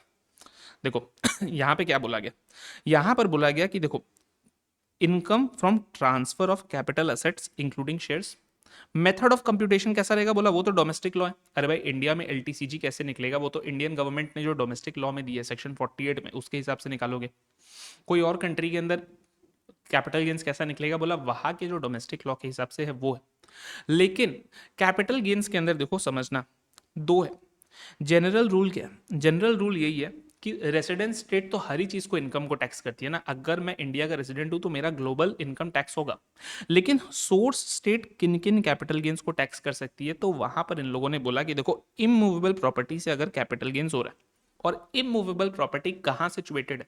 सोर्स स्टेट में सिचुएटेड है, तो सोर्स स्टेट उसके ऊपर टैक्स करेगी। ये दोनों ने एक्नॉलेज किया। फिर बोला शेयर से हो रहा है और शेयर्स अपनी वैल्यू मोर देन 50% डिराइव कर रही है इमूवेबल प्रॉपर्टी से, तो इमूवेबल प्रॉपर्टी जिस सोर्स स्टेट के अंदर है वो टैक्स करेगी। ठीक है, लेकिन शिप्स एयरक्राफ्ट जो इंटरनेशनल ट्रैफिक में, यानी कि ये कहीं पर भी स्टैटिक नहीं है, ये तो हवा में उड़ रहे हैं, तो बोला यहां पर क्लियरली रेसिडेंस स्टेट ही टैक्स करेगी। क्योंकि ये तो किसी एक में नहीं है ना। हो सकता है मैंने एयरक्राफ्ट का रजिस्ट्रेशन इंडिया में कराया हो, लेकिन यार वो तो नॉन स्टॉप इंटरनेशनल ट्रैफिक के अंदर उड़ रही है। तो बोला कि यार उसके अंदर ना हम लोग रेसिडेंस स्टेट को ही एक्सक्लूसिव राइट देंगे। नेचुरल रिसोर्सेज क्या, जैसे fishing Kota's, mining rights, spectrums, तो ओईसीडी तो इसको इंक्लूड नहीं करता। क्यों नहीं इंक्लूड करता पता है? क्योंकि देखो ये सारी चीजें ना जनरली डेवलपिंग कंट्रीज के अंदर मिलती है। जैसे क्या, साउथ अमेरिका, साउथ अमेरिका के अंदर अभी आपने देखा यूएस जाकर के वेनेजुएला से इतने सारे ऑयल के कॉन्ट्रैक्ट्स ले आया। अफ्रीका के अंदर दुनिया भर की माइनिंग होती है, साउथ अफ्रीका के अंदर डायमंड की माइनिंग होती है। तो ओईसीडी वाले यहाँ पे शांत है। लेकिन यूएन वालों ने बोला कि नहीं, सोर्स स्टेट यानी कि जहां पर वो माइंस लोकेटेड है उनको राइट मिलेगा पहले टैक्स करने का। रेसिडेंट स्टेट को तो ऑलवेज राइट है ही। और बाकी कोई भी प्रॉपर्टी हो तो मैंने क्या बताया जनरल रूल, कि भैया बाकी केस में सोर्स स्टेट का नहीं है, रेसिडेंट स्टेट का एक्सक्लूसिव राइट है बाकी सारे केसेस में। क्लियर? अब देखो ये जो है ना आर्टिकल, ये इतना इंपॉर्टेंट नहीं है। आर्टिकल 14 इंडिपेंडेंट पर्सनल सर्विस, और ये है भी ना सिर्फ यूएन मॉडल के अंदर। ये क्या बोलता है कि देखो ओईसीडी तो ना इसको अपने बिजनेस प्रॉफिट्स के अंदर इंक्लूड करता है, ओईसीडी तो इसको इंक्लूड भी नहीं करता है अलग से। यूएन ने इसको एक अलग से डाला है, इंडिपेंडेंट पर्सनल सर्विसेज। देखो ये क्या बोलता है, ये बोलता है जो प्रोफेशनल्स का जो सर्विस होता है ना इंडिविजुअल्स का, देखो बोलते हैं रेसिडेंट्स जो प्रोफेशनल्स या स्पेसिफाइड सर्विसेज ऑफर करते हैं in the source state through some presence. तो अब उस केस में क्या होगा? बोला गया कि देखो डिफॉल्ट रूल तो क्या है, रेसिडेंस स्टेट में टैक्स करो। लेकिन अगर आपका प्रोफेशनल का कोई फिक्स्ड बेस है सोर्स स्टेट में, तो फिर उस फिक्स्ड बेस से रिलेटेड सोर्स स्टेट में ले जाओ। बेसिकली कुछ नहीं है। क्यों मैंने बोला ये इंपॉर्टेंट नहीं है? बिकॉज पी के कॉन्सेप्ट को रीड्राफ्ट करके इधर डाल दिया। तो भाई अगर मेरा फिक्स्ड बेस है जहां से मैं रेगुलरली कर रहा हूँ, क्योंकि सुनना पी के डेफिनेशन के अंदर ना वर्ड यूज किया हुआ है बिजनेस। तो यूएन वालों ने बोला कि यार कल को कोई भी प्रोफेशन का गेम कर देगा कि नहीं उधर तो सिर्फ बिजनेस है प्रोफेशन नहीं है, तो बोला एक अलग से आर्टिकल रखो ना जहां पे प्रोफेशन को कवर कर लेंगे। तो क्या बोला गया, बोला गया कि भैया प्रोफेशन के लिए भी अगर फिक्स्ड बेस है जहां से आप रेगुलरली कर रहे हो सोर्स स्टेट में, तो जो उस बेस को जो एट्रीब्यूटेबल है ना इनकम, उसको हम लोग सोर्स स्टेट में टैक्स करेंगे। और दूसरा 183 डेज स्टे जो हम लोगों ने ऑलरेडी ऊपर बात कर लिया था। तो ये क्या, ये रिपीटिशन है, मैं वहां पे ऑलरेडी डाल चुका हूँ। लेकिन एक्सप्लिसिटली अगर आप बोलोगे तो आर्टिकल 14 है कि अगर कोई भी 12 मंथ पीरियड के अंदर कम से कम 183 डेज रहे हो तो सोर्स स्टेट के अंदर टैक्स हो जाएगा। प्रोफेशनल सर्विसेज का मतलब क्या? Scientific, literary, artistic, educational, teaching activities, lawyer, engineer, ये सारी सारी चीज़ें यहाँ पे क्या क्या नहीं आती है? तो बोला गया आर्टिस्ट्स, एथलीट्स आर्टिकल 17 में कवर होते हैं।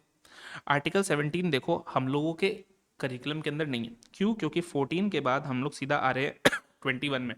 लेकिन आर्टिस्ट्स एंड एथलीट्स के लिए ना अलग से आर्टिकल 17 होता है। ठीक है, मैंने ना यूट्यूब पे एक वीडियो डाल रखा है। कौन सा वीडियो बताऊं?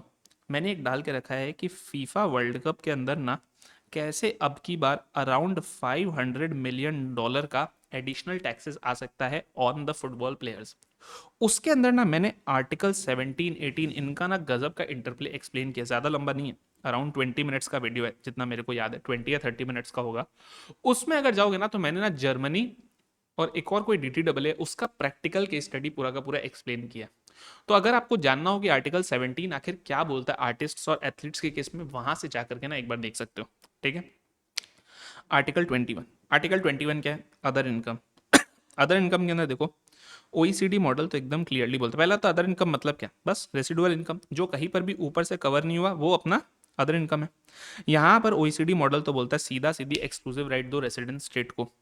UN मॉडल क्या बोलता है? बोलता है नो डाउट रेसिडेंट स्टेट को प्राइमरी राइट है, मगर ये बोलते हैं सोर्स स्टेट को भी राइट है, यानी कि शेयर्ड राइट का कॉन्सेप्ट बोल देते हैं। UN मॉडल हर चीज के अंदर सोर्स स्टेट को घुसाएगा। अब सुनना, अगर अदर इनकम इफेक्टिवली कनेक्टेड है PE से, तब वो ऑटोमेटिकली आर्टिकल 7 में चले जाएगा, बिजनेस प्रॉफिट्स में, फिर उसको अदर इनकम में मत लाना। और UN मॉडल क्या बोलता है? बोलता है अगर फिक्स्ड बेस से भी कनेक्टेड है और बिजनेस प्रॉफिट्स नहीं है, तो फिर वो शायद प्रोफेशन का होगा, तो इंडिपेंडेंट पर्सनल सर्विसेज से ले जाना। दोनों ही नहीं है, यानी कि ना बिजनेस के फिक्स्ड बेस से रिलेटेड है ना प्रोफेशन के फिक्स्ड बेस से रिलेटेड है, तब आपका आर्टिकल 21 में फॉल करेगा। अब देखो, ये आ गया आपका चैप्टर 4 रिलीफ। रिलीफ के अंदर दो आर्टिकल्स है, 23A 23B। रिलीफ मतलब क्या? डबल टैक्सेशन से रिलीफ। और कौन से रिलीफ की हम बात करेंगे? तो डबल टैक्सेशन दो टाइप के होते हैं, मैंने आपको पहले भी बताया। जुरिडिकल डबल टैक्सेशन मतलब क्या? Same assessee same income but taxed in 2 different countries. Economic double taxation मतलब क्या? असेसी डिफरेंट जुरिस्डिक्शन में और मे नॉट बी डिफरेंट। कभी कभी सेम जुरिस्डिक्शन ही इकोनॉमिक डबल टैक्सेशन कर देते हैं, कभी कभी दो अलग कंट्रीज भी हो सकते हैं। और इनकम सेम होता है क्या? नहीं। इनकम जरूरी नहीं है सेम हो, इनकम में और मे नॉट बी सेम। ठीक है, तो अब क्या, और इसका अगर डिटेल में मीनिंग देखना हो ना तो दो वीडियोस मैंने डाले। एक डबल टैक्सेशन के अंदर भी मैंने एक्सप्लेन किया ज्यूरिडिकल डबल टैक्सेशन और इकोनॉमिक डबल टैक्सेशन को इन डिटेल। और दूसरा जो मैंने application and interpretation of tax treaties के अंदर मैंने डिटेल में एक्सप्लेन किया, इसलिए मैं थर्ड टाइम डिटेल में नहीं जा रहा हूं। किसी को अगर इस कॉन्सेप्ट के अंदर डिफरेंस है, आप वहां से रेफर करो।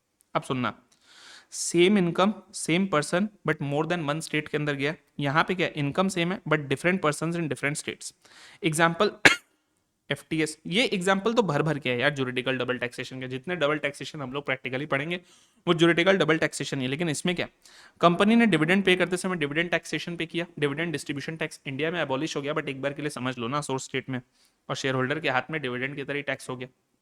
अब क्या है, बोला ज्यूरिडिकल डबल टैक्सेशन तो ट्रीटी कवर करती ही है, लेकिन कभी भी इकोनॉमिक डबल टैक्सेशन ट्रीटी नहीं कवर करती है। इसके लिए बायलैटरल नेगोशिएशन करके कुछ हुआ तो हुआ, ट्रीटी बाय डिफॉल्ट नहीं कवर करती है। इनफैक्ट मैं आपको एक चीज बताऊं, जो अपना इनकम टैक्स का आर्टिकल 90 है, 90A है, 91 है, ये भी पता है जुरिडिकल डबल टैक्सेशन ही कवर करते हैं, ये भी आपका इकोनॉमिक डबल टैक्सेशन नहीं कवर करते। आर्टिकल 23 ये क्या बोलती है? एग्जेम्पशन मेथड, यानी कि दोनों कंट्रीज में से कॉन्ट्रैक्टिंग स्टेट्स, कंट्रीज नहीं कॉन्ट्रैक्टिंग स्टेट्स क्या बोलती है? एक बोलती है कि मैं एग्जेम्प्ट ही कर देती हूँ ताकि क्रेडिट फेडिट नहीं देना पड़े, तो एक तरीका तो ये है। और दूसरा तरीका क्या है? Credit method. और इन दोनों के प्रैक्टिकल क्वेश्चंस हम लोगों ने किए डबल टैक्सेशन रिलीफ में। एग्जेम्पशन मतलब क्या, कि अगर सोर्स स्टेट ने टैक्स ले लिया तो रेसिडेंट स्टेट एग्जेम्प्ट कर देगी। इससे क्या होगा, रेसिडेंट स्टेट ने स्ट्रेट अवे अपना टैक्सिंग राइट छोड़ दिया। और क्रेडिट मेथड मतलब क्या, सोर्स स्टेट तो टैक्स ले ही रही है, रेसिडेंट स्टेट जो है वो भी टैक्स लेगी, लेकिन सोर्स स्टेट के टैक्स का क्रेडिट देगी। तो इस तरीके से आपको क्रेडिट मिल जाएगा। ऑलवेज रिमेंबर, क्रेडिट मेथड के अंदर ना it is always the resident state which gives the credit. हाँ, क्योंकि देखो सोर्स स्टेट ने तो सोर्स पे ले लिया टैक्स। अब क्या होगा, अब रेसिडेंट स्टेट जो है वो बोलती है कि भाई तेरे ग्लोबल इनकम के ऊपर टैक्स लूंगी। तो जब वो ग्लोबल इनकम निकाल रही है तो एसएससी बोलेगा ना कि सर रेसिडेंट स्टेट ने टैक्स काट लिया, तो हम बोलेंगे कोई बात नहीं, क्रेडिट मेथड के अंदर आर्टिकल 23B में एग्जेम्पशन दे देते हैं। देखो बोलता है ये एग्जेम्पशन मेथड कब यूज होता है, जहां पे treaty explicitly exemption method provide करती है, वरना मन से नहीं कर सकते हो। अदरवाइज क्या होता है, अदरवाइज अगर एक्सप्लिसिटली एग्जेम्पशन मेथड नहीं है तब जनरली क्रेडिट मेथड होता है, और पैसिव इनकम वगैरह के लिए तो ऑलवेज क्रेडिट मेथड ही होता है। क्यों? क्योंकि अब जैसे इंटरेस्ट है, ओईसीडी मॉडल ने क्या बोला, ओईसीडी मॉडल ने बोला हम इंटरेस्ट को मैक्सिमम 10% पे कैप कर देंगे। तो अब क्या होगा, सोर्स स्टेट ले लेगी, मानो डिसाइड हुआ सोर्स स्टेट और रेसिडेंट स्टेट के बीच में कि भैया हम लोग 6% पर लेंगे, तो 6% पे सोर्स स्टेट टैक्स करेगी। अब रेसिडेंट स्टेट के अंदर जो भी स्लैब रेट है, मानो 30% का स्लैब रेट है, तो वो लोग फिर क्या करेंगे, 6% का क्रेडिट दे देंगे। ठीक है।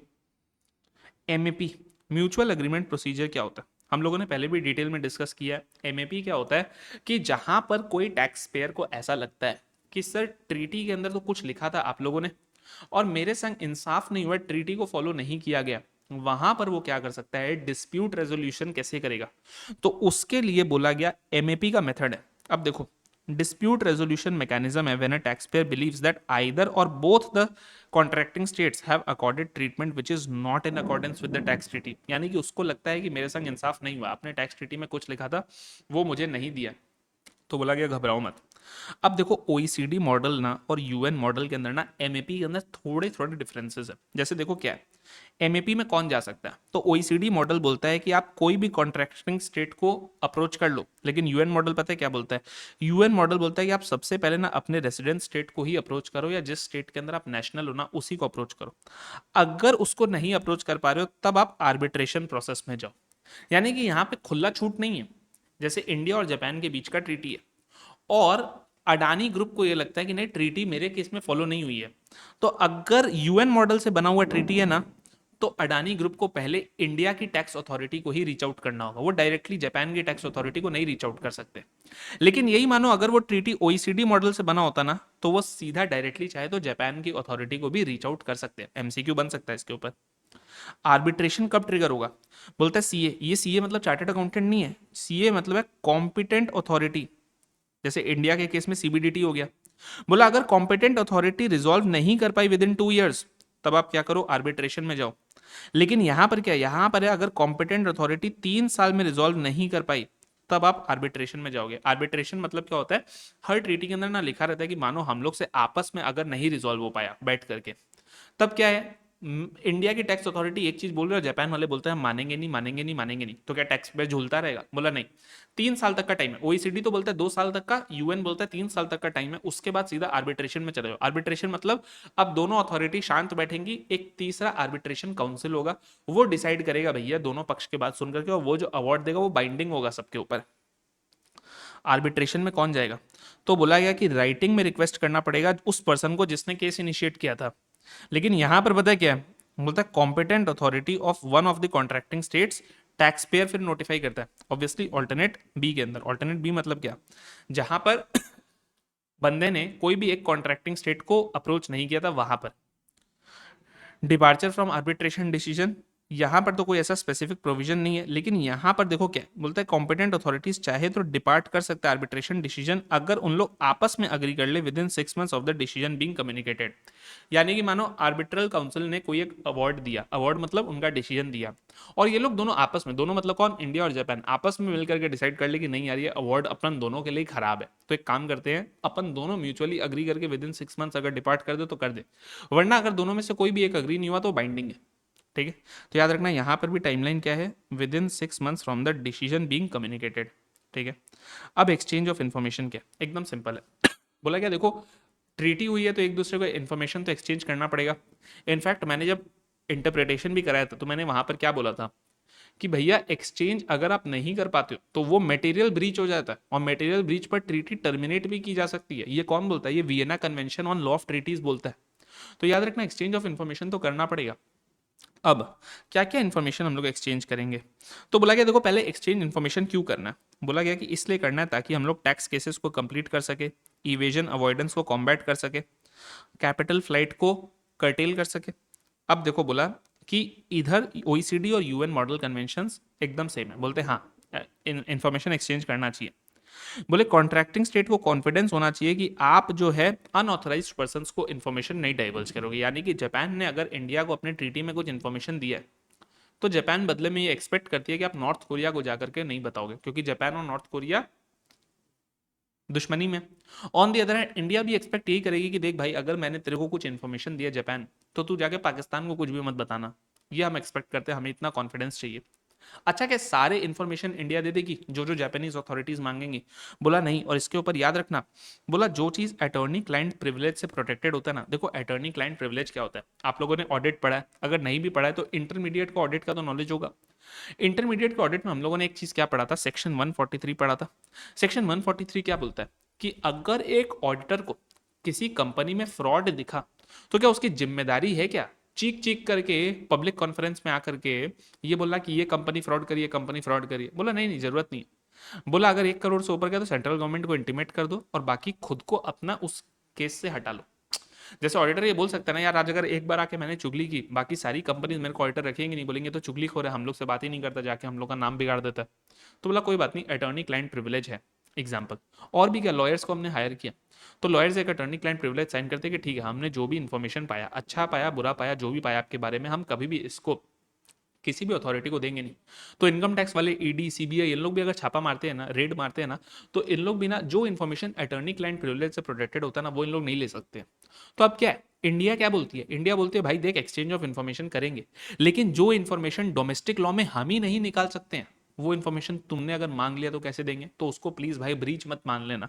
तो बोला क्या, बोला जो चीज अटॉर्नी क्लाइंट प्रिविलेज से प्रोटेक्टेड है ना, उसको हम डिक्लाइन कर सकते हैं शेयर करने से। हम बोलेंगे बॉस ये हम ही को नहीं मिलती है, तुमको कैसे देंगे?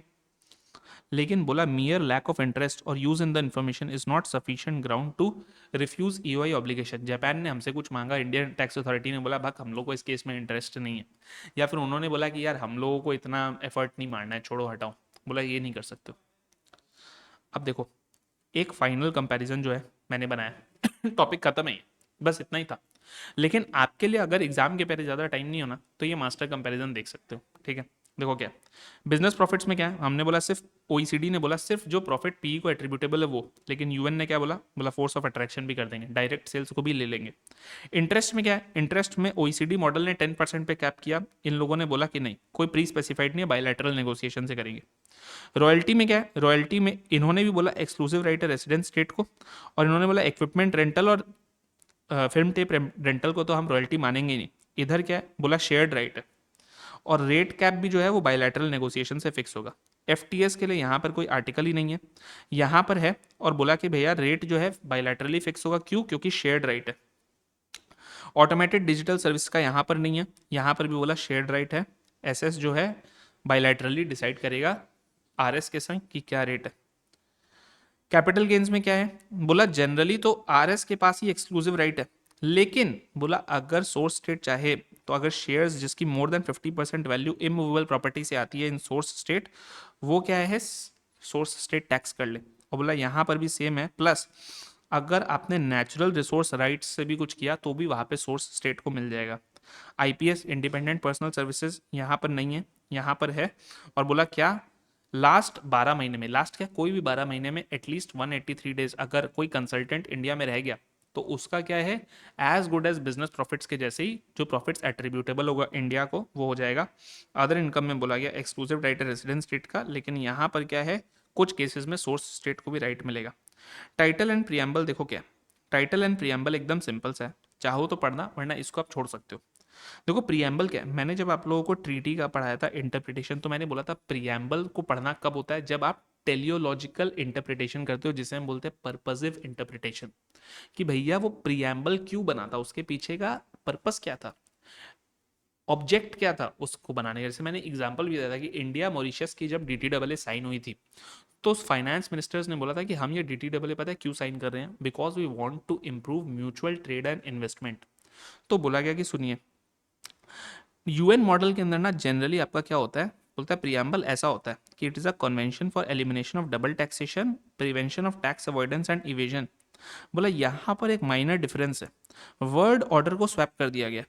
बोला कि यहाँ पर क्या है, एलिमिनेशन ऑफ डबल टैक्सेशन तो है ही, with respect to taxes on income and capital and the prevention of tax evasion and avoidance, यानी कि यहाँ पे पहले इवेजन डाला गया बाद में अवॉइडेंस डाला गया, यहाँ पे पहले अवॉइडेंस है बाद में इवेजन। अब देखो प्रीएम्बल का सिग्निफिकेंस क्या होता है?